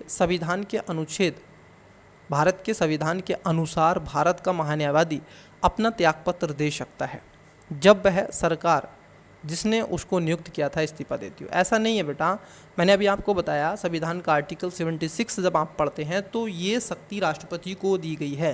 राष्ट्रपति जब चाहेंगे तब उससे वो त्यागपत्र ले सकते हैं। ठीक है, ऐसा नहीं है सरकार गिर जाए फिर वो रहे। सही पूछा है, दोनों गलत हैं, तो डी, दोनों, ना तो एक नहीं दो। नेक्स्ट, भारत के न्यायालयों द्वारा जारी रिटों के अंदर निम्नलिखित कथनों पर विचार कीजिए। ये क्वेश्चन 22 में पूछा गया, रिट वाला क्वेश्चन 24 में भी आया था। देखेंगे हम कल की क्लासेस में 2023 का, परसों की क्लासेस में 2024 का पेपर। फिर आपको जो रहेगा गाइडेंस का और भी 3-4 चीज़ें ऐसी मैं आपके साथ वीडियोस लाता रहूँगा। ठीक है, फिर उसके बाद में जैसे प्रीलिम्स आपका होगा, आपको 2-3 दिन का ब्रेक दिया जाएगा। ठीक है, आंसर की हम डिस्कस भी करेंगे, वो सारी चीज़ें रहेंगी। ठीक है, उसके बाद में हम कुछ कोर्स आपके साथ में लेकर के आएंगे जो यूपीएससी को टारगेट करते हुए होगा, जीएस का फाउंडेशन। खैर देखिएगा क्वेश्चन, भारत के न्यायालयों द्वारा जो जारी रिटों के संदर्भ में निम्नलिखित कथनों पर विचार करो। बेटा, जो रिट जारी की जाती है आपने देखा होगा 5 प्रकार की रिटें होती हैं, बंदी प्रशिक्षण, परमादेश, प्रतिषेध, अधिकार परीक्षा वगैरह वगैरह, ये 5 होती हैं। पहला है, किसी प्राइवेट संगठन के विरुद्ध जब तक कि उसका कोई सार्वजनिक कार्य नहीं सौंपा गया हो, परमादेश मतलब कि मैंडेमस नहीं होगा। ये बात आपकी क्या हो जाएगी, एकदम आप देखोगे सही हो जाएगी।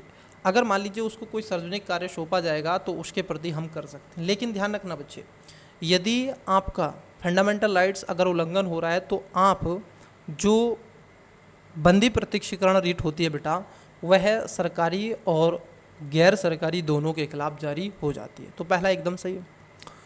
दूसरा है, किसी कंपनी के विरुद्ध भले ही वह कोई सरकारी कंपनी हो, परमादेश मैंडेमस नहीं होगा। जो कंपनी होती है उसके विरुद्ध कोई भी आप देखोगे परमादेश मैंडेमस नहीं होगा, ये बात भी सही है। कोई भी लोक ऋण प्रवक्त मतलब कि पब्लिक माइंडेड पर्सन, ठीक है, पर्सन या अधिकार परीक्षा क्वांटो कोई वारंटो रिट प्राप्त करने हेतु न्यायालय में संवेदन करने के लिए याची मतलब कि आप देखोगे पिटिशनर हो सकता है। हाँ, ये भी सही है कि भाई आप जिस पद पर बैठे हुए हैं वो कौन से अधिकार के तहत आप बैठे हुए हैं। तो तीनों सही है बेटा, राइट आंसर डी हो जाएगा 1, 2, 3। ठीक है, तो रिट वाले क्वेश्चन को जरूर रिवीजन कर लिएगा। ठीक है, देखो मैंने हमेशा से कहा है रिवीजन और प्रैक्टिस करो, आपका काम हो जाएगा। बिलीव मुझ पर रखो, आपका काम हो जाएगा, क्योंकि आपने बहुत अच्छे से तैयारी की है, मुझे ये सब बातें मालूम है। आयुष्मान भारत डिजिटल मिशन के संदर्भ में आपसे पूछा गया बेटा, कि चर्चाओं में भी रहता है। पहला, प्राइवेट अस्पतालों और सरकारी अस्पतालों को इसे आवश्यक अपनाना चाहिए। बात क्या है, क्या सही बात है? बिल्कुल, आप देखोगे ये बात आपकी सही है क्या? देखो, ये खास तौर पर क्या होता है, जो भी सरकारी अस्पताल होते हैं बेटा उन पर होता है। ठीक है, किस पर होता है? सरकारी। ये प्राइवेट पर होता है क्या? है तो प्राइवेट पर भी है। आयुष्मान जो आपका कार्ड है ये प्राइवेट पर भी है, तो होना चाहिए, ऐसी बात कर रहा है। दूसरे में कह रहे हैं, चूंकि इसका लक्ष्य स्वास्थ्य की सार्वजनिक व्याप्ति है, अंतोतगत वह भारत के हर नागरिक को इसका हिस्सा होना चाहिए। ऐसा तो नहीं है। क्या मुझे बताइएगा, अडानी को होना चाहिए, अंबानी को होना चाहिए? मैं आपसे पूछ रहा हूँ, अंबानी को होना चाहिए या नहीं, या टाटा रतन टाटा जी को होना चाहिए या नहीं, होना चाहिए क्या, नहीं ना। जो सांसद होते हैं क्या उनका होना चाहिए क्या, नहीं ना। तो ये आप देखो दूसरे नंबर का स्टेटमेंट गलत है। यह पूरे देश में निर्बंध रूप से लागू किया जा सकता है। हाँ देखो, इसको पूरे देश में लागू किया जाना चाहिए, ये बात एकदम सही है। अब देखो सही आपसे पूछा है, दूसरा स्टेटमेंट देखो बेटा कहाँ पर है, ये गलत, ये गलत, ठीक है। दूसरा, इसमें पहला स्टेटमेंट भी आपका गलत है, ठीक, तो बी इसका करेक्ट आंसर हो जाएगा। ये कह रहे हैं कि प्राइवेट अस्पतालों और सरकारी अस्पतालों को आवश्यक अपनाना चाहिए। ऐसा नहीं है, वो अपना भी सकता है, वो अपॉर्चुनिटी उसके ऊपर है, अपनाए। अब मान लीजिए नहीं अपनाया और सरकार ने उसको एसेस नहीं दिया तो, या अपना लिया एसेस नहीं दिया तो फिर क्या होगा। तो ये इसलिए सारी चीज़ें रखी गई हैं। नेक्स्ट, लोकसभा के उपाध्यक्ष के बारे में आपसे पूछा, आपने संविधान का आर्टिकल 96 पढ़ा होगा, 93 पढ़ा होगा, तो उसमें आप उपाध्यक्ष और अध्यक्ष के बारे में चर्चा करते हैं। पहला, लोकसभा के कार्य पद्धति और कार्य संचालन नियमों के अनुसार उपाध्यक्ष का निर्वाचन उस तारीख से होगा जो अध्यक्ष नियत करेगा। देखो ये आपस में चुनाव करवाते हैं, ये खास तौर पर आप देखोगे शपथ ग्रहण करते हैं, इनको कोई अलग से स्पेसिफिक शपथ वगैरह नहीं दिलाई जाती है कि अलग से होगा, ऐसा कुछ नहीं ना, बिल्कुल सही है। यह आज्ञापक उपवंद है जो लोकसभा के उपाध्यक्ष के रूप में किसी प्रतियोगी का निर्वाचन या तो मुख्य विपक्ष दल से या शासक दल से होगा। देखो ऐसा नहीं है कि जो आपका लोकसभा का उपाध्यक्ष होगा वो खास तौर पर विपक्षी होगा या उससे होगा, नहीं, कोई अन्य पर्सन भी हो सकता है, तो ये गलत है। सदन की बैठक की अध्यक्षता करते समय उपाध्यक्ष की शक्ति वैसे ही होती है जैसे कि अध्यक्ष की, और उसके वे निर्णयों के विरुद्ध कोई अपील नहीं की जा सकती। ये बात सही है, क्योंकि ये क्वासी जुडिशरी के रूप में काम करता है। आपने देखा होगा ना, जैसे उत्तर प्रदेश की जो विधानमंडल है उसने कई ऐसे पुलिस वालों को, एक IAS अधिकारी को 1 दिन का कारावास दिया था, आई थिंक 24 घंटे का, और वो किस में बंद थे, वहीं पर सदन के एक कमरे में बंद थे। तो तीसरा 100% सही है। अब देखो जहाँ 3 है वो तो इसका आंसर होना चाहिए, तो मतलब कि डी नहीं होगा। उपाध्यक्ष की नियुक्ति के बारे में सुनिश्चित संसदीय पद्धति यह है कि प्रस्ताव अध्यक्ष द्वारा रखा जाता है और प्रधानमंत्री द्वारा विविध समर्थित होता है। ऐसा नहीं है कि प्रधानमंत्री द्वारा इसको विविध समर्थित होगा, तो ये चौथा भी गलत है। अब देखो बात फंसती है यहाँ पर दूसरे स्टेटमेंट पे, तो दूसरा गलत था, है ना। जब दूसरा गलत था तो दूसरा काट दो, तो आंसर क्या हो जाएगा, ऑप्शन नंबर आपका ए होना चाहिए। क्या होना चाहिए, ए होना चाहिए बच्चे, ठीक है, ए इसका करेक्ट आंसर आ जाएगा। चलिए नेक्स्ट क्वेश्चन की तरफ बढ़ते हैं। देखिए क्वेश्चन बड़ा अच्छा है, क्वेश्चन नंबर 21 पढ़ देते हैं। निम्नलिखित फसलों में से कौन सी एक मीथेन और नाइट्रस ऑक्साइड दोनों का सर्वाधिक महत्वपूर्ण मानवोद भावी स्रोत है। अब इसमें से कौन सा सबसे ज़्यादा मात्रा में मीथेन और नाइट्रस ऑक्साइड्स को उत्सर्जित करता है। ऑप्शन कपास, धान, गन्ना, गेहूँ। इसका राइट आंसर बेटा क्या करना है आपको, कमेंट्स करना है, ठीक है, इसका करेक्ट आंसर कमेंट्स करना है। क्वेश्चन नंबर 21 का इजी है, इजी एंड पीजी, और यहाँ से ही क्वेश्चन बच्चे आप देखोगे 2021 में भी क्वेश्चन पूछा था। चलिए 22 नंबर का क्वेश्चन, कृषि की धान गहनता प्रणाली का, जिसमें धान के खेतों का बारी बारी से क्लेदन और शुष्कन किया जाता है, क्या परिणाम होता है। तो इससे क्या होता है, जब आप धान की गहन प्रणाली करते हैं, देखो इसमें क्या होता है, आपने जैसे ये खेत है, ठीक है, 2 तरीके से धान लगाए जाते हैं बेटा। देखो जो धान का रोपण है वो ऐसे होता है, एक तो है ऐसे बो दिए धान कि ये बो दिया, मान लो, थोड़ा 1 सेकेंड रुकिएगा, थिकनेस बढ़ा लेते हैं तो आपको और अच्छे से समझ में आ जाएगा। जैसे अब यहाँ पर आपको ये धान दिख रहे होंगे, ठीक है। अब देखो जैसे ये खेत है, तो ये खेत है, अब यहाँ पे मान लो ऐसे आपने धान लगा दिए, अज्यूम करो कि ये धान का खेत है, अब इसमें धान लगा दिए, एक तो ये सीक्वेंस है, ये होता है परंपरागत। लेकिन जो कृषि की जो धान की ठीक है, गहन प्रणाली होती है, इसमें क्या होता है, एक सीक्वेंस में पौधे लगाए जाते हैं, ऐसे बिल्कुल एक सीक्वेंस में पौधे लगेंगे और इन पौधों के बीच में गैप भी छोड़ा जाएगा। अब इससे क्या है, इसकी नलाई गुड़ाई और ख़ास तौर पर पानी जो होता है ये कम ऑब्जर्व करते हैं, मतलब कि कम इनको आवश्यकता होती है। क्लियर?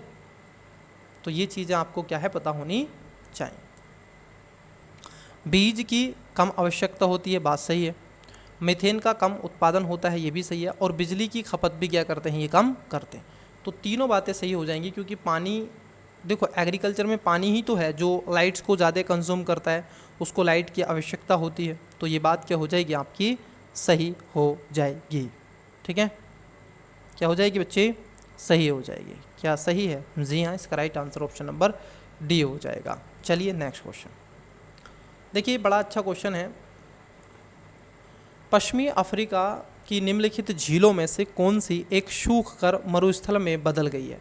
अब कौन सी वो झील है जो लगातार कंटिन्यूसली सूखी थी? जैसे लेक विक्टोरिया, विक्टोरिया तो नहीं सूख रही है, सूख तो सभी रही हैं लेकिन विक्टोरिया तो है। विक्टोरिया जैसे युगांडा, तंजानिया और 3 देशों में लगती है। ठीक है, वहीं फाल्गुन, आप देखोगे फाग्विन की बात कर लें तो ये जो बेटा फाग्विन झील है, अगर आप इसको देखें तो ये झील खास तौर पर कहाँ पर आपको मिलेगी? अगर हम देखें जो फाग्विन झील होती है ये आपको अफ्रीका में अवस्थित है।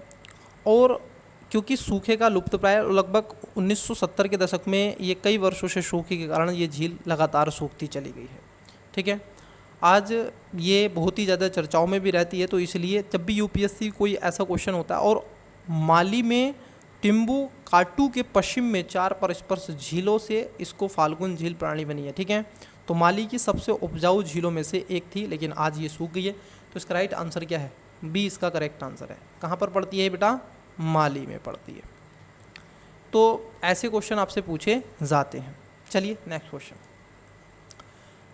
दक्षिण भारत की गांडीकोटा घाटी किसके बारे में पूछ रहा है? गांडीकोटा घाटी मतलब कि कैनियन निम्नलिखित नदियों में से किस एक से निर्मित हुई है? जो ये घाटी है ये किस पर है, ये आपसे पूछा गया है। तो बेटा ये जो घाटी बनी है एक नदी है, आपको साउथ इंडिया में मिलेगी। अगर आपने साउथ इंडिया का मैप ऑब्जर्व किया है तो ये साउथ इंडिया का मैप है, और यहाँ पर एक नदी बहती है बेटा जिसको हम पेन्नार के नाम से कहते हैं, यहीं पर बनी हुई है। ठीक है, हज़ारों वर्षों में जब नदियाँ विशाल चट्टान संरचनाओं को काटती हैं तो ऐसी घाटियाँ बन जाती हैं। ठीक है, और ये गांडीकोटा आंध्र प्रदेश के कप्पड़ा ज़िले में छोटा सा गांव है। ये पेन्नार नदी वाले तेज बहाव वाले पानी गुट्टा गांव के पास ग्रेटाइन चट्टान को काटता हुआ है, और जिससे प्राकृतिक रूप से ये कट जाती है और गहरी घाटी बन जाती है, जिसको गांडीकोटा का नाम गांडी से लिया गया है। ठीक है, ये तेलुगु में अर्ध घाटी होता है जिसको पेन्नार एरामाल पहाड़ी से निकलती है। चलिए नेक्स्ट क्वेश्चन की तरफ बढ़ते हैं। ठीक है, शानदार घाटी को भारत का ग्रेट कैनियन कहा जाता है। नेक्स्ट क्वेश्चन देखते हैं बेटा। देखिए बड़ा ही अच्छा क्वेश्चन है, और ऐसा क्वेश्चन आपसे पूछा गया है, यहाँ पर आपको केवल एलिमेंट मेथड लगाने देता आंसर आ जाता। यहाँ पर शिखर पूछ लें बेटा, और यहाँ पर पर्वत हैं, जैसे नामचा बरुआ पूछा आपसे, नंदा देवी पूछा है, नोकरेक पूछा है बेटा। नामचा बरुआ ये कह रहे हैं गढ़वाल हिमालय में। मुझे बताओ नामचा बरुआ क्या गढ़वाल हिमालय में मिलेगा? ये तो उधर मिलना चाहिए आपको, जो आपका अरुणाचल प्रदेश के ऊपर। तो गढ़वाल की तो इधर मिलेंगी, गढ़वाल की पहाड़ियाँ तो ये उत्तराखंड वाले रीजन में। तो पहले ही गलत था, पहला गलत था, तो सी आंसर नहीं होता और ए नहीं होता। नंदा देवी कुमाऊं हिमालय में, और नोकरेक, देखो बेटा नोकरेक जो है आपका सिक्किम हिमालय का ये क्षेत्र मिलता है, नोकरेक मेघालय हिमालय में मिलता है। तो ये गलत है, दूसरा इसमें सही था, मतलब कि बी इसका राइट आंसर हो जाना चाहिए था। है कि नहीं बताओ? अरे बोलो हाँ, क्लियर कट है कि नहीं? तो इसको क्या है आपको ध्यान में रखना है। नोकरेक हिमालय मेघालय के गारो हिल्स की सबसे ऊंची चोटी के रूप में जाना जाता है। तो बी इसका राइट आंसर था। इजी बहुत ज़्यादा था ये बेटा, कुछ भी नहीं था इसमें। क्वेश्चन है आपका नेक्स्ट, इसको रफ कर देता हूँ ताकि आपको दिक्कत ना हो। 26 नंबर का क्वेश्चन, अक्सर समाचारों में सुनाई देने वाला पद लिवेंट मोटे तौर पर निम्नलिखित में से किस क्षेत्र से संगत है? एक शब्द पूछा गया था आपसे, लिवेंट। अब ये जो करंट अफेयर से क्वेश्चन था, और ये खास तौर पर कहाँ पर मिलता है ये आपको बताना है। ठीक है, बताइएगा कहाँ पर आपको मिलता है लिवेंट बेटा। ठीक है, ये पूर्वी भूमध्य सागर के तटों के साथ एक क्षेत्र के रूप में जाना जाता है जिसको हम लिवेंट कहते हैं। और ये लिवेंट मैं आपको बता दूं, ये लिवेंट कहाँ पर मिलता है बेटा, जब आप सीरिया की बात करते हैं, जॉर्डन की बात करते हैं, फ़िलिस्तीन की बात करते हैं, इजराइल, लेबनान और जो आपका साइप्रस है उसकी बात करते हैं, तो इन क्षेत्रों में आपको मिलता है लिवेंट। ठीक है, तो इसको ध्यान में रखना है। ये मूल पूर्व इटली के पूर्वी भूमध्य सागर भूमि का था। यह फ्रेंच लिवेंट या फिर राइजिंग से लिया गया है, जिसका अर्थ होता है कि पूरब से सूर्य का उदय होना, वह बिंदु जहाँ से सूर्य उगता है। ऐतिहासिक रूप से ये पूर्वी भूमध्य सागर के तटों के साथ क्षेत्र मोटे तौर पर आधुनिक इजराइल, जॉर्डन, लेबनान, सीरिया के कुछ निकटवर्ती क्षेत्रों में आपको मिलता है। साइप्रस भी इसमें आता है। चलिए नेक्स्ट क्वेश्चन, तो इसका राइट आंसर ए है। ऐसा पूछा जा सकता है बेटा, बहुत ही बढ़िया क्वेश्चन है ये, मैपिंग से क्वेश्चन है। मैं हमेशा कहता हूँ आपसे मैपिंग से क्वेश्चन पूछा जाता है, और कोई भी बच्चा अब ये नहीं कहेगा sir mapping mapping mapping mapping. मैंने स्वयं बेटा, ठीक है, पूरा एनालिसिस करके आपके लिए पूरी क्लास लगभग 2 से 1.5 घंटे की लगभग है आसपास, 2 से 2.5 घंटे की सॉरी, तो उस क्लास को देख लें। उससे मुझे लगता है अगर आपने बेसिक मैपिंग की होगी तो उसके सिवा आपका मैप का क्वेश्चन नहीं आएगा, उसी में से आएगा बेटा, क्योंकि यही वो रीजन थे जो चर्चाओं में रहते, और मैपिंग का क्वेश्चन वहीं से बनता है जो चर्चाओं में स्थल होता है। आइए देखिए, यहाँ पर पूछा गया है कि निम्नलिखित में से किन की सीमाएं अफगानिस्तान के साथ लगती हैं। क्यों चर्चाओं में था अफगानिस्तान बेटा, वहाँ पर शासन बदल गया, वहाँ की सरकार बदल गई, आज वहाँ पे तालिबानी सरकार है। तो कौन कौन से देश हैं जिसके साथ में सीमा साझा करते हैं। देखो बड़ा ही इजी हो जाएगा अगर आप इस चीज़ को जान लें। जैसे अज़रबैजान, मुझे बताओ अज़रबैजान क्या ये ख़ास तौर पर अफ़गानिस्तान के सीमा साझा करेगा अफ़गानिस्तान के साथ में? मुझे बताओ आप क्या करेगा? अरे बोलो, कुछ तो बोलो भाई, करेगा क्या? नहीं करेगा बेटा। तो देखो ये आपको पता है 100% कि अज़रबैजान तो बहुत अलग है। ये तो अज़रबैजान जो है ये कैस्पियन सागर के साथ सीमा साझा करता है, ये अफ़गानिस्तान के साथ नहीं। ये तो सीरिया से ऊपर आपको मिलेगा ना, ये तो तुर्की के उधर साइड में मिलेगा, आर्मेनिया, अज़रबैजान, याद है कुछ? ठीक है, तो ये कहाँ से आ गया अफ़गानिस्तान? तो बेटा देखो जहाँ पर 1 नंबर है आप उसको काटो, बस आप उसको क्या कर दो, कट कर दो। जैसे आपने वो कट किया 1 नंबर वाला, तो आपका आंसर ऑटोमेटिकली आ जाएगा। तो राइट आंसर सी हो जाएगा। मैं नहीं कहता है, ऐसा यूपीएससी खुद कहता है कि आपका आंसर सी है, बस आप पहचानो तो जरा। दूसरा भी गलत है, किर्गिस्तान सीमा साझा नहीं करता है इससे। Tajikistan, Turkmenistan, Uzbekistan, Afghanistan, Pakistan, ये क्षेत्र इसके साथ में सीमा साझा करते हैं। ईरान इसके साथ में सीमा साझा करता है, लेकिन आप कहने लगे कि अज़रबैजान किर्गिस्तान करता है, जो ही नहीं। तो ये पहला दूसरा गलत था, तीसरा चौथा सही था, राइट आंसर सी आ जाना था। चलिए नेक्स्ट क्वेश्चन, क्वेश्चन नंबर 28 देखिए, भारत के संदर्भ में पूछा है और यहाँ पर 4 स्टेटमेंट है, पूछा है सही। पहला, मोनोजाइट दुर्बल मृदाओं का स्रोत होता है। जी हाँ, मोनोजाइट जो होता है एक दुर्बल मृदाओं का एक स्रोत के रूप में इसको जाना जाता है। मोनोजाइट में थोरियम होता है, मतलब कि इसके अंतर्गत आपको थोरियम भी देखने के लिए मिलता है।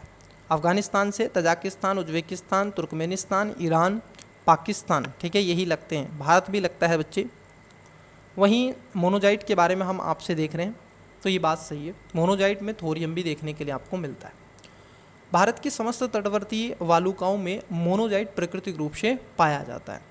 तो देखो बेटा, ये जो समस्त यहाँ पर एक शब्द है, समस्त मतलब कि सभी तटवर्ती रेखाओं में, और भारत की तट तो खूब ठीक ठाक लंबी आपको देखने के लिए मिलती है, तो समस्त में तो आपको नहीं ही मिलता है।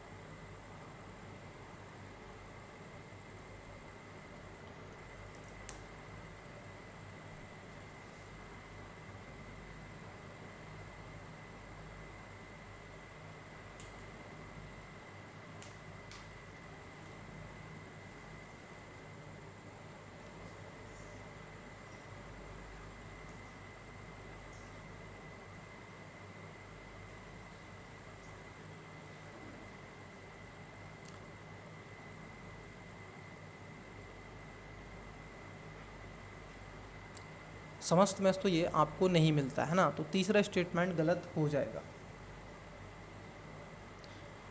भारत में केवल सरकारी निकायों में ही मोनोजाइट संसदीय को बेटा ये नहीं है केवल सरकारी निकाय नहीं बल्कि प्राइवेट सेक्टर को भी इसके अंतर्गत रखा गया है। परंतु अभी फ़िलहाल में क्या है कि कुछ केवल और केवल गवर्नमेंट ही इसमें रखा गया, उसके आधिपत्य में मोनोजाइट्स का संसाधित और निर्यात कर सकते हैं।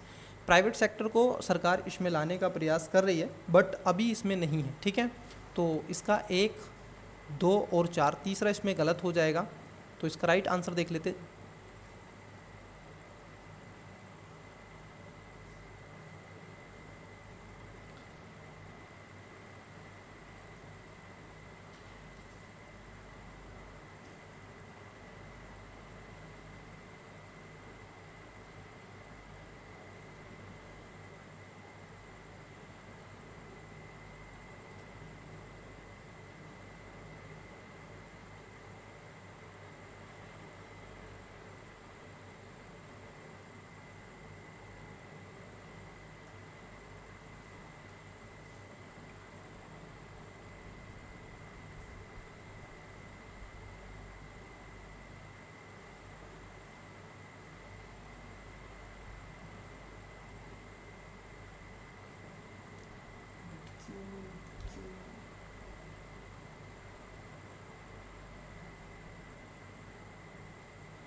चलिए तो नेक्स्ट को देखते हैं। तो इसका जो करेक्ट आंसर था वो था आपका बी, मतलब कि यहाँ पर तीसरे नंबर का गलत था और बाकी का आपका सही हो जाएगा। चलिए क्वेश्चन देखिएगा नेक्स्ट। उत्तरी गोलार्ध में वर्ष का सबसे लंबा दिन आम तौर पर कब होता है? देखो, जब उत्तरी गोलार्ध की आप बात करते हैं, मतलब कि जैसे भारत है, भारत कहाँ पर है इस गोलार्ध में? भारत आपको उत्तर पूर्वी गोलार्ध में अवस्थित है, यहाँ पर भारत है बच्चे। ठीक है, तो यहाँ पे क्या होता है, जब आपका जून का दूसरा आपका पखवाड़ा होता है बच्चे, तब उस समय आप देखोगे सबसे लंबा दिन के रूप में आपको देखने के लिए मिलता है। ठीक है, क्या मिलता है? सबसे लंबा दिन आपको देखने के लिए मिलेगा। तो इसका जो करेक्ट आंसर होना चाहिए, जून महीने का दूसरा, हाँ सॉरी पहला नहीं है बच्चे, सॉरी, दूसरा पखवाड़ा होता है, दूसरा पखवाड़ा होता है। जी हाँ, दूसरा पखवाड़ा कहा जाता है, जो कि 21 से 22 जून को ये मिलता है। ठीक है, उत्तरी गोलार्ध में सूर्य की अधिकतम रोशनी जो होती है आमतौर पर 20, 21 या फिर 21-22 जून को मिलती है। तो इसको ध्यान में आपको रखना है। ये एकदम इजी क्वेश्चन था। ये ज्योग्राफी का एक बेसिक कॉन्सेप्ट पर है। ठीक है, चलिए नेक्स्ट क्वेश्चन। क्वेश्चन नंबर 30 है।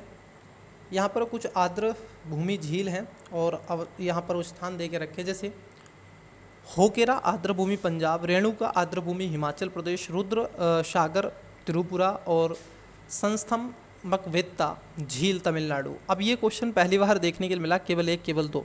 तो कई बच्चों ने इसका तो आंसर दिया और कई बच्चों ने इसको स्किप कर दिया, और इसमें स्किप करना इस बेटर था, क्योंकि आपको अगर पता है तो आप जानते हैं तो बताओ, नहीं पता है तो आप कैसे बता सकते हैं। तो चलिए एक एक करके बात करते हैं। देखिए बच्चे, जो आपकी होकेरा झील है, ये कह रहे हैं कि पंजाब में मिलती है। ये पंजाब में नहीं मिलती है बच्चे, ये खासतौर पर कहाँ पर मिलती है? श्रीनगर में आपको मिलेगी। ठीक है, कहाँ मिलेगी? श्रीनगर। तो पहला गलत हो गया। रेणुका जो आर्द्र भूमि है, ये रेणुका आर्द्र भूमि आपको खासतौर पर वेटलैंड भी है और ये हिमाचल प्रदेश में आपको मिलती है। ठीक है, वहाँ की सबसे बड़ी प्राकृतिक झीलों में से एक कही जाती है। फ्रेश वाटर मतलब कि मीठे पानी की झील ये देखने के लिए आपको मिलेगी। रुद्र सागर जो झील है बेटा, ये रुद्र सागर झील आपकी कहाँ पर मिलती है? त्रिपुरा में मिलती है। तो ये भी बात आपकी सही हो जाएगी और रामसर साइट के रूप में इसको जाना जाता है। वहीं अगर चौथे की बात कर लें कि जो आपका संस्थान कोत्ता झील जो है, तमिलनाडु की बात कर रहे हैं, जी नहीं, ये आपकी केरल में मिलती है। कहाँ पर मिलती है? केरल में मिलती है और सबसे बड़ी मीठे पानी की झीलों में से एक है। हमेशा पर्यटकों की गतिविधि का केंद्र भी रहता है। तो यहाँ पर चौथा स्टेटमेंट गलत है, पहला गलत है। तो राइट आंसर पूछा कितने सुमेलित हैं, तो इसमें केवल 2 सुमेलित हैं। तो ऐसे क्वेश्चन में बेटा एग्जिट आपको पता होना चाहिए एकदम वही, कि इसका आंसर ये तो पक्का है, तब आपको ऐसे क्वेश्चन अटैम्प्ट्स करने चाहिए, मुझे ऐसा लगता है। लेकिन अब आपको हैबिट भी हो चुकी है इन क्वेश्चनों की, तो इतने मैंने करवा दिए हैं टेस्ट सीरीज में भी। आइए देखिए, निम्नलिखित पर विचार करें। अब यहाँ पर पूछा गया उपयुक्त में से कौन से ओपन सोर्स डिजिटल प्लेटफॉर्म पर बनाए गए हैं। अब देखो आपसे पब्लिक की पूछा था 2021 में, 22 में यही पूछा इसके ऊपर, है कि नहीं।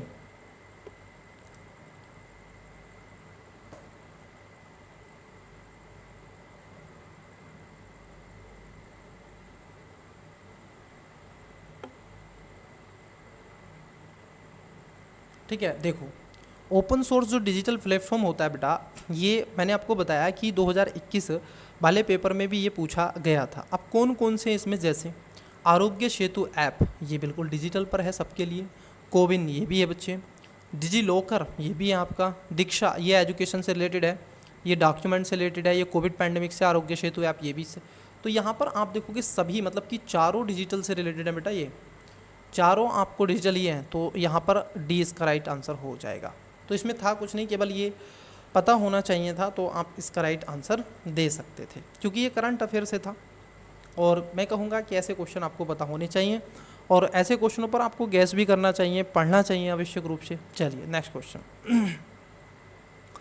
वेब 3.0 के बारे में आपसे पूछा है। पहला बताओ, वीडियो पोस्ट करके पढ़ो।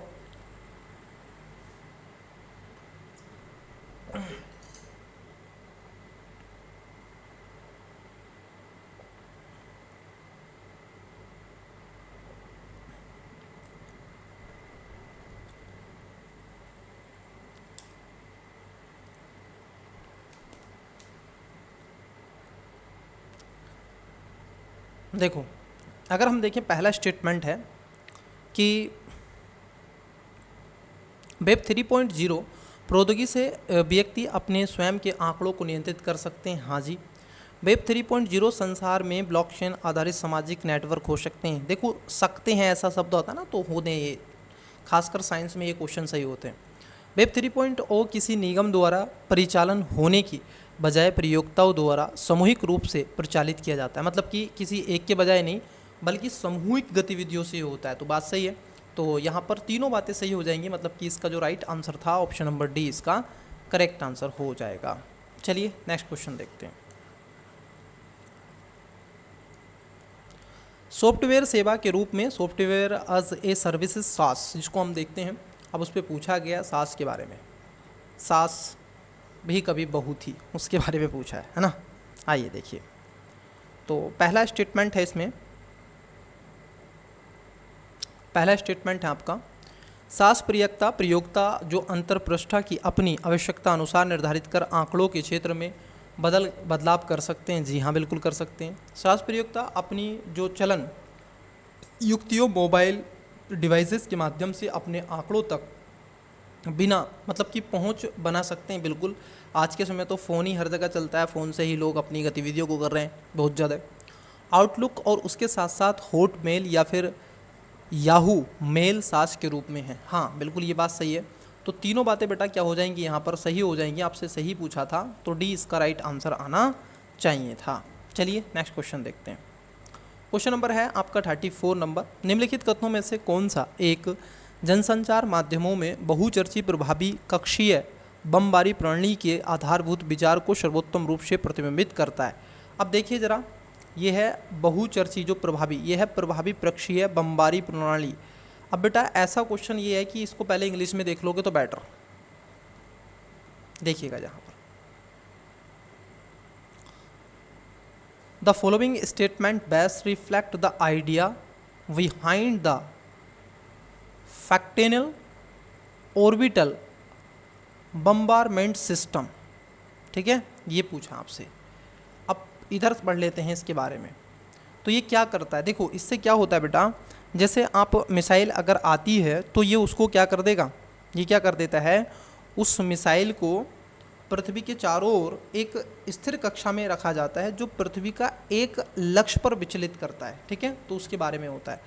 तो कोई मिसाइल पृथ्वी, इसमें क्या है खास तौर पर हम देखें तो अगर इसके आंसर की बात कर लें तो देखो, जब कोई मिसाइल पृथ्वी के पारित किसी स्थिर कक्षा में स्थापित किया जाता है तो वह पृथ्वी पर किसी लक्ष्य के ऊपर कक्षा को आप देखोगे त्यागता है, उस वाले क्षेत्र को ही। ठीक है, तो इसका राइट आंसर हो जाएगा ऑप्शन नंबर सी। चलिए नेक्स्ट तो ऐसे बम्बार्ड की तरह होता है। क्यूबिट्स बड़ा ही इजी सा क्वेश्चन है, क्यूबिट्स के बारे में तो आप सभी जानते हैं। शब्द उल्लेख है किसका प्रसंग होता है बताओ? बहुत ही इजी है, क्वांटम संगणन का है बेटा, क्वांटम संगणन, ठीक है, क्वांटम कंप्यूटिंग। और ये क्वांटम का चिन्ह होता है क्योंकि हमारा जो कंप्यूटर होता है वो अलग अलग करता है, जैसे 1 और 0 पर, लेकिन ये जो क्वांटम कंप्यूटर होता है बेटा ये 0 और 1 के साथ भी, ठीक है, काम करता है, ये क्वांटम ही होता है। चलिए नेक्स्ट क्वेश्चन है आपका 36। निम्नलिखित संचार प्रौद्योगिकियों पर विचार कीजिए। अब यहाँ पर आपसे पूछा गया है कौन सी लघु परास मतलब कि युक्तियाँ प्रौद्योगिकियाँ मानी जाती है। देखो ऐसे क्वेश्चन मैं आपसे कहता हूँ कि साइंस एंड टेक के क्वेश्चन ऐसे खास तौर पर सही होने के चांसेस ज़्यादा होते हैं, है ना। मैं हमेशा आपसे कहता हूँ कि ऐसे क्वेश्चन जो साइंस के होते हैं तो सभी सही होने के चांसेस होते हैं। ऐसा मैं नहीं कह रहा हूँ, यूपीएससी के पेपर बता रहे हैं, पिछले क्वेश्चन भी देखिए सहरी थे। तो ये कह रहा है निकट परितत, जिसमें क्लोज सर्किट टेलीविज़न बिल्कुल आता है, रेडियो आवृत्ति जो अभी निर्भरता होती है ये भी आता है, बेदार स्थानीय क्षेत्र जो नेटवर्क है ये भी आता है। तो मतलब कि यहाँ पर तीनों बातें सही हैं, तो डी इसका करेक्ट आंसर हो जाएगा। चलिए नेक्स्ट क्वेश्चन देखते हैं। निम्नलिखित कथनों पर विचार कीजिए। 3 स्टेटमेंट है, जैसे जेब परत जिसको बायोफिल्म मानव ऊतकों के भीतर चिकित्सीय अंतरपों पर बन सकते हैं, बिल्कुल ये बात एकदम सही हो जानी चाहिए। ये बात क्या हो जानी चाहिए बच्चे? आपकी एकदम सही हो जानी चाहिए, बिल्कुल बन सकते हैं, इसमें कोई दोहराग्रह नहीं है। जेब परत खाद्य पदार्थ और खाद्य प्रसंस्करण सतहों पर बन सकती है, बिल्कुल बन सकती है। देखो कह रहे हैं ना बन सकती है, सकती है, हाँ जी बिल्कुल बन सकती है। जेब परत प्रतिजैविक प्रतिरोध दर्शा सकती है, ये भी दर्शा सकती है, क्योंकि अगर उस पर कुछ ऐसा होगा तो मान लीजिए अगर बाहर से कोई अटैक उस पर हो रहा है तो वो उसको भी दिखा देती है, किसी वायरस वगैरह का। तो तीनों बातें सही हैं इसमें। नेक्स्ट क्वेश्चन है आपका 38 नंबर। प्रजैविकों मतलब कि प्रोबायोटिक्स के संदर्भ में निम्नलिखित कथनों पर पूछिए। देखो प्रोबायोटिक्स होते हैं ऐसे बैक्टीरिया जिसको हम बाहर से लेते हैं, जैसे कि दही हम लेते हैं ना, दही, तो दही में बेटा क्या होता है, मठा छाछ दही होता है, तो उसमें बैक्टीरियाज होते हैं, जिंदे जीवाणु होते हैं, उनको हम लेते हैं, हमारी बॉडी के लिए वो लाभदायक होते हैं। इसमें क्या है देखिएगा, प्रजैविक जीवाणु और यीस्ट दोनों बने होते हैं, बिल्कुल इसमें कोई दोहराग्रह नहीं है, ये दोनों ही इसके अंतर्गत आपको देखने के लिए मिलते हैं, ठीक है, ये दोनों ही इसके अंतर्गत देखने के लिए मिलते हैं, तो बात सही है। प्रजैविकों में जीव खाए जाने वाले खाद्य में होते हैं, किंतु वे नैसर्गिक रूप से हमारी आहार नली में नहीं पाए जाते। देखिए हमारी जो आहार नाल होती है मतलब कि आंत जो होती है उसमें एक बैक्टीरिया पाया जाता है बेटा, क्या है, स्वाभाविक रूप से एक आप देखोगे एसिडोमेफिल्स और प्रोबायोटिक्स बैक्टीरिया है, कौन सा, एल एसिडोफिलस, इसको लिख देंगे एल एसिडोफिलस। बेटा ये जो बैक्टीरिया होता है ये हमारी आंत में पाया जाता है, हमारी बॉडी के अंदर पाया जाता है, जो कि स्वाभाविक रूप से मानव आंत में मिलता है, ठीक है, और लाभकारी होता है, ये भी ध्यान में रखेंगे, ज़्यादातर बड़ी आंत में होता है ये आपको। लेकिन मूत्र, मुहा, पथ, त्वचा, फेफड़े आदि जैसी अन्य जगहों में भी आप देखोगे प्रोबायोटिक्स पाए जाते हैं, ना केवल आंत में बल्कि अन्य जगहों पर भी आपको देखने के लिए मिलते हैं, तो सेकंड गलत है। अब देखो सेकंड गलत है, तीसरे की बात कर लें तो ये सही है कि प्रजैविक दूध शर्करा के पाचन में सहायक होते हैं, बिल्कुल सही बात है। तो पहला तीसरा सही था, इसमें दूसरे नंबर का जो स्टेटमेंट था गलत था, सी आंसर आ जाना चाहिए था, इजी था, इसमें कुछ था ही नहीं। ये तो आपकी मैं कहूँ कि जनरल नॉलेज पर ये आधारित होना चाहिए था, आपकी समझ पर, ठीक है। ये कह रहे हैं आपसे कि कोविड-19 महामारी को रोकने के लिए बनाई जा रही वैक्सीनों के प्रसंग में निम्नलिखित कथनों पर विचार करें। अब बहुत ही अच्छा है, बहुत ही बढ़िया क्वेश्चन आपसे पूछा है, कोविड-19 पर आपसे पूछ लिया क्वेश्चन। देखिए पहला, भारतीय श्रम संस्थान मतलब कि mRNA प्लेटफॉर्म का प्रयोग कर कोविडशील्ड नामक वैक्सीन निर्मित की थी। नहीं बेटा, ये जो थी मैं आपको बता दूं, serum institute of India Covishield नाम से कोविड-19 वैक्सीन बनाई, लेकिन mRNA प्लेटफॉर्म का इस्तेमाल नहीं किया था। इसमें खासतौर पर वायरल वेक्टर प्लेटफॉर्म का इस्तेमाल करके तैयार किया गया था, ठीक है, तो ये गलत है आपका। स्पुतनिक भी जो थी वैक्सीन, ये रोगवाहक वेक्टर आधारित प्लेटफॉर्म का प्रयोग करके बनाई गई थी, हाँ जी सही बात है। कोवैक्सीन एक निष्क्रिय रोगजनक आधारित वैक्सीन है, बिल्कुल हमारे बॉडी के अंदर जब लगा था तो आप देखोगे वायरस ही डाला गया था, ठीक है, वो एक्टिव नहीं था, डेड फॉर्मेट में डाला गया था ताकि वो कंट्रोल में रहे। तो यहाँ पर पहला गलत था, देखिएगा जैसे ही आपको पता चला पहला गलत था तो राइट आंसर आप निकाल ले जाते, एकदम 20 का राइट आंसर हो जाएगा। चलिए क्वेश्चन नंबर देखते हैं 40। ये बहुत बड़ा लंबा क्वेश्चन है ऐसा, ठीक है, जो यूपीएससी ने पूछा, बहुत ही बड़ा क्वेश्चन है बच्चे। आइए एक एक करके देखते हैं। देखो ये कह रहे हैं आपसे 40 नंबर के क्वेश्चन को पढ़ें। यदि कोई मुख्य सौर तूफान सौर प्लजल पृथ्वी पर पहुंचता है तो पृथ्वी पर निम्नलिखित में से क्या संभव प्रभाव होंगे, जैसे क्या क्या होगा इसका प्रभाव पूछा आपसे। पहला, जीपीएस और दिक्चालन मतलब कि नेविगेशन प्रणालियाँ विफल हो सकती हैं। हाँ ये तो बिल्कुल होंगी, क्योंकि जीपीएस सिस्टम जो हमारी सैटेलाइट है उसको थोड़ा सा ही प्रभावित कर सकता है, बिल्कुल। विषुवत क्षेत्रों में सुनामी आ सकती है, बताइएगा इससे क्या सुनामी आ सकती है। बिजली ग्रिड क्षति हो सकती है। पृथ्वी के अधिकांश हिस्से पर तीव्र ध्रुवीय ज्योतियाँ घटित हो सकती हैं, ज्योतियाँ तो घटित होंगी, ये बात सही है। ग्रह के अधिकांश हिस्से पर दाव अग्नियाँ घटित हो सकती हैं। उपग्रहों की कक्षाएं क्षुभित हो सकती हैं और ध्रुव क्षेत्रों के ऊपर उड़ते हुए वायुयान का लघु तरंग रेडियो संचार बाधित हो सकता है। देखो संचार भी बाधित होगा, ये बात भी सही है, ठीक है। उपग्रहों की जो कक्षाएं क्षुभित भी हो सकती हैं, ये भी बात सही है। लेकिन जरा समझना, विषुवत क्षेत्रों में सुनामी आ सकती है। आप मुझे बताओ क्या सुनामी का इससे कोई लेना देना है या नहीं, मुझे एक बात बताओ, बताइएगा क्या सुनामी का इससे लेना देना है बेटा, मुझे एक बात बताओ, है ना। सुनामी का इससे कोई लेना देना नहीं है, ठीक है, कि इससे सुनामी आएगी। सुनामी कब आती है? सुनामी जो आती है आप देखोगे जब विस्फोट हो जाए तब आती है सुनामी, है ना। ऐसा तो नहीं है कि सौर प्लेयर होगा तो उससे हो जाएगा, नहीं बेटा। तो दूसरा गलत था। अब देखो जैसे ही दूसरा गलत था आप आंसर निकाल ले जाते, जहाँ 2 नंबर है उसको कट कर दो बस, और कुछ नहीं करना था, बस आंसर आ गया सी। 1 3 4 6 7।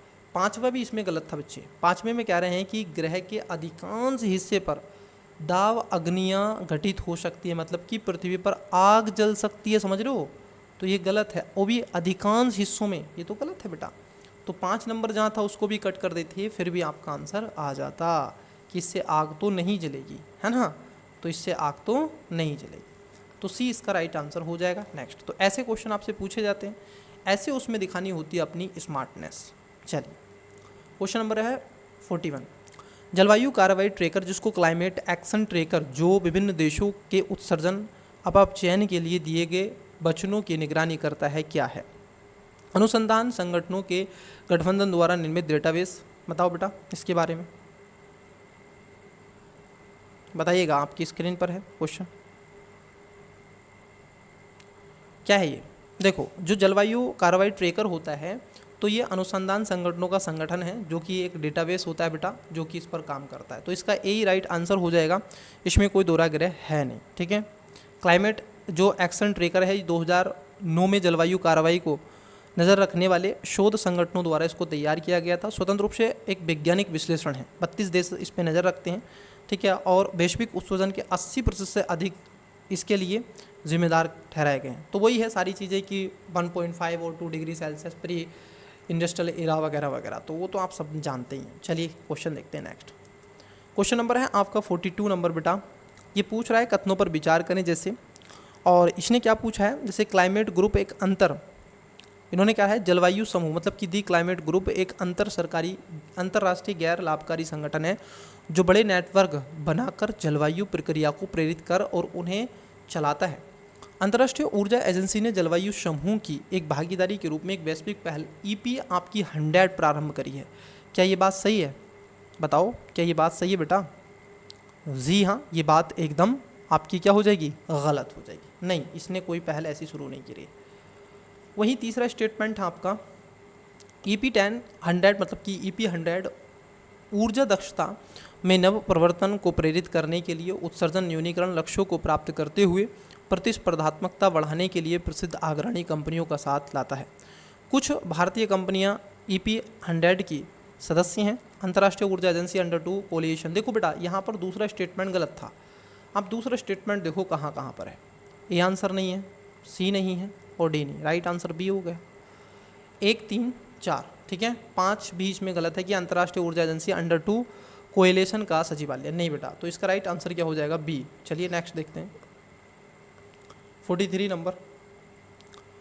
यदि वर्षावन और उष्णकटिबंधीय वन पृथ्वी के फेफड़े हैं तो निश्चित ही आर्द्रभूमियाँ उसके गुर्दे की तरह काम करती हैं। निम्नलिखित में से आर्द्रभूमियों का कौन सा एक उपयुक्त कथन? बहुत ही बढ़िया क्वेश्चन है, बताओ, बहुत ही बढ़िया क्वेश्चन है। तो ये क्या करती हैं? ये जल को फिल्टर करती हैं। आर्द्रभूमियों के जल चक्र और सतही अफवाह, मृदा अंतर्श्रवण और बाष्पन शामिल होता है। यह शैवालों को पोषक तत्व नहीं। आर्द्रभूमियाँ अवसाद संतुलन और मृदा स्थलीकरण बनाए रखने में महत्वपूर्ण भूमिका निभाती हैं। जी हाँ, ये बात एकदम सही है। अवसादों का संतुलन रखती हैं, मतलब कि ये ज़्यादा अवसाद नहीं जाने देती हैं, बल्कि उसको क्या कर देती हैं? फिल्टर कर देती हैं बेटा। ठीक है, क्या कर देती हैं? ये फिल्टर करने का काम करती हैं। ऐसा है क्या? जलीय पौधे भारी धातुओं और अतिरिक्त पोषक तत्वों को अवशोषित करते हैं।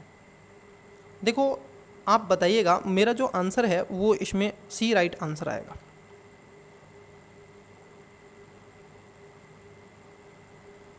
ये अपशिष्ट को छानती है ना।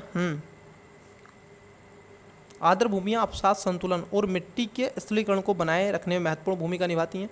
जलीय पादप भारी धातु, जलीय जो पादप होते हैं भारी धातुओं और पोषक तत्वों के आधिक्य को अवशोषित कर लेते हैं, है ना। तो बताइएगा इसका राइट आंसर।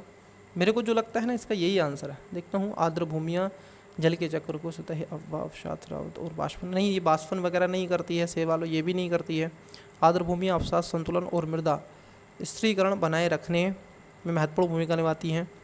अब जलीय पादप भारी धातुओं और पोषकों के आधिक्य को अवशोषित कर लेते हैं। हाँ सही है, इसमें कोई दोहरागिरी नहीं है। डी इसका राइट आंसर आना चाहिए, सही है। ठीक है, ये सही है, क्योंकि प्रदूषकों को स्थिर करने में और हटाने में साधन रूप से काम कर सकते हैं। ठीक है, ये बात सही है।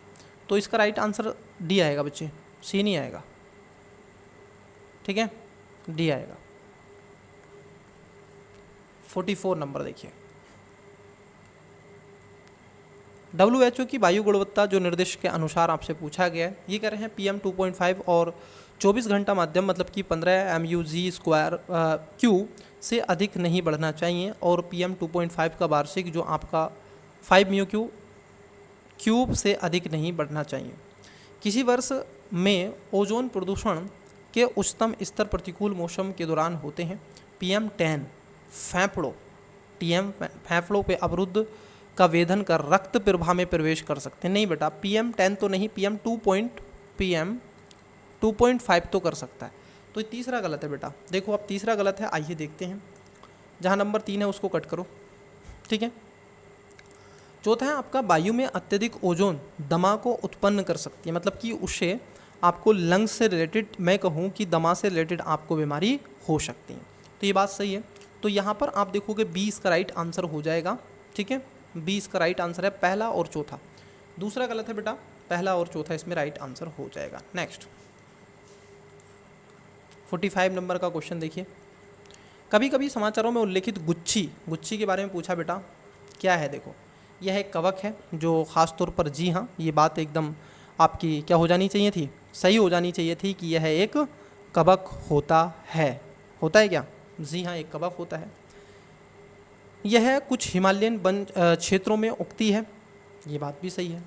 उत्तर पूर्वी भारत के हिमालय की तलहटी में इसकी वाणिज्यिक रूप से खेती की जाती है। देखो बेटा, उत्तर पूर्वी में नहीं होती है, ख़ासतौर पर अगर हम देखें, ये एक मशरूम की व्यावसायिक खेती नहीं की जाती है, की जा सकती है, और ये तापमान वाले क्षेत्रों में शंकुधारी जंगलों में उगते हैं। तो इसको ध्यान में आपको रखना है। ठीक है, इसके अलावा विटामिन डी, आपको कई ऐसे विटामिन होते हैं, विटामिन डी का भी समृद्ध होता है। तो ये गलत है, वाणिज्यिक खेती नहीं होती है इसकी। तो सी इसका राइट आंसर होता है। क्वेश्चन नंबर है आपका 46। ये क्वेश्चन ऐसे थे बेटा लास्ट में, ये बीच में, कि दिमाग में धुआं कर देते हैं आपके। ठीक है, क्या कर देते हैं? धुआं कर देते। तो क्वेश्चन नंबर 46 देखो, ये कह रहे हैं कि पॉलीएथिलीन, मतलब कि टेरेक्थलेट के संदर्भ में जिसका हमारे दैनिक जीवन में बहुत व्यापक उपयोग है, निम्नलिखित कथनों पर विचार करें। इसके तंतुओं को ऊन और कपास के तंतुओं के साथ उनके गुणधर्मों में प्रबलित करने हेतु सम्मिश्रण किया जा सकता है। तो क्या इनका सम्मिश्रण हो सकता है? तो आपको होगा जी हाँ, इनका सम्मिश्रण होगा। इससे बने पात्रों को किसी भी मादक पेय पदार्थों को रखने उपयोग किया जा सकता है। क्या ऐसा हो सकता है कि बेटा? जी नहीं, किसी भी के लिए नहीं हो सकता। इससे बनी बोतलों का पुनर्चक्रण मतलब कि रिसाइकलिंग कर उसमें आप देखोगे अन्य उत्पाद बनाए जा सकते हैं। बिल्कुल इजी, एकदम ये बात सही है। इससे बनी वस्तुओं को भस्मीकरण द्वारा बिना ग्रीन हाउस गैस उत्सर्जन के आसानी से निपटाया जा सकता है। ऐसा नहीं है बेटा, इससे ग्रीन हाउस गैस निकलती है। तो यहाँ पर 1 और 3 राइट आंसर हो जाएगा। चौथा नंबर गलत है, दूसरा नंबर गलत है, 1 3 सही है। चलिए नेक्स्ट आंसर देखते हैं। क्वेश्चन नंबर है नेक्स्ट। ये क्वेश्चन 21 में भी मिला था आपको।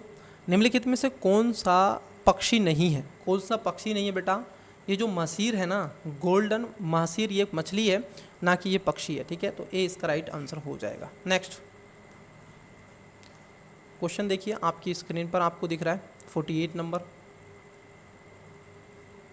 निम्नलिखित में से कौन नाइट्रोजन यौगीकरण पादप है? जैसे अल्फा अल्फा, चौलाई, चना, और ये पूछ रहा है आपसे तिपतिया घास, कुल्फा, पालक। कि ये कुल्फा वगैरह होता है क्या? मुझे बताओ, ये कुल्फा वगैरह होता है क्या? कुल्फा वगैरह होता है क्या बेटा? बताओ। कुल्फा नहीं होता है ना? जी नहीं। क्या पालक होता है? जी नहीं। तो देखो पहले इनको कट करो, जहाँ पर ये 6 नंबर है इसको काटो। ठीक है, तो राइट आंसर ऑटोमेटिकली मिल गया आपको। तो ना पालक होता है, ये तिपतिया जो घास होती है बिल्कुल ये इसके अंतर्गत आती है बेटा। और ख़ासतौर पर चना, ये जो चौलाई एम्स होता है ये नहीं आता है इसमें। ठीक है, अल्फा अल्फा आता है 3 4 1 3 4। ठीक है, तो ए राइट आंसर हो जाएगा। 49 नंबर का क्वेश्चन देखिएगा। चलिए देखिए क्वेश्चन। निम्नलिखित स्थितियों में से किस एक में जैव सेल मतलब कि प्रौद्योगिकी जिसको वायरोक टेक्नोलॉजी की बातें होती हैं, किसमें खासतौर पर ये टेक्नोलॉजी की बातें की जाती हैं, उसके बारे में आपसे पूछा है। तो क्षतिग्रस्त जो प्रवाल भित्ति होती हैं इसको कोरल रिफ्स को बहाली करने के लिए जैव सेल जिसको वायो रॉक टेक्नोलॉजी के रूप में जाना जाता है। तो ए इसका राइट आंसर हो जाएगा। ये इजी था, खासतौर पर पढ़ा हुआ क्वेश्चन था। चलिए देखिए आज की क्लास का आज का लास्ट क्वेश्चन लेंगे, क्योंकि इतने ही क्वेश्चन हम कर सकते हैं स्टूडेंट्स। 100 क्वेश्चन नहीं ले सकता, मेरी भी एक प्रॉब्लम है तो इसलिए। ठीक है, चलिए देखिए क्वेश्चन को आइए समझ लेते हैं। क्वेश्चन क्या है? आपसे क्वेश्चन पूछा है 50 नंबर, मियावाकी पद्धति किसके लिए विख्यात है? मैं इसका आंसर आपको नेक्स्ट वीडियो में बताऊंगा। अगर आपने चैनल को सब्सक्राइब नहीं किया है करिएगा, वीडियो को लाइक करिएगा, और भारत के किस कोने से अगर आप देख रहे हैं तो बताइएगा। और यदि आपने एडमिट कार्ड डाउनलोड नहीं करे हैं, कैसे करने हैं उसका वीडियो हमने बना दिया है। मैपिंग की क्लास बेटा आपको प्रोवाइड करवा दी गई है, देख लीजिएगा उसको प्लीज़। मैं आपसे कह रहा हूँ बहुत ही यूज़फुल है वो, आपके लिए बहुत ही ज़रूरी है। मैपिंग से 4 से 5 क्वेश्चन आते हैं तो उसको देखिएगा। चलिए तो आज के लिए इतना ही रहने देते हैं, मिलते हैं आपसे कल इसके पार्ट नंबर नेक्स्ट पे। तब तक के लिए बेस्ट ऑफ लक, बाय।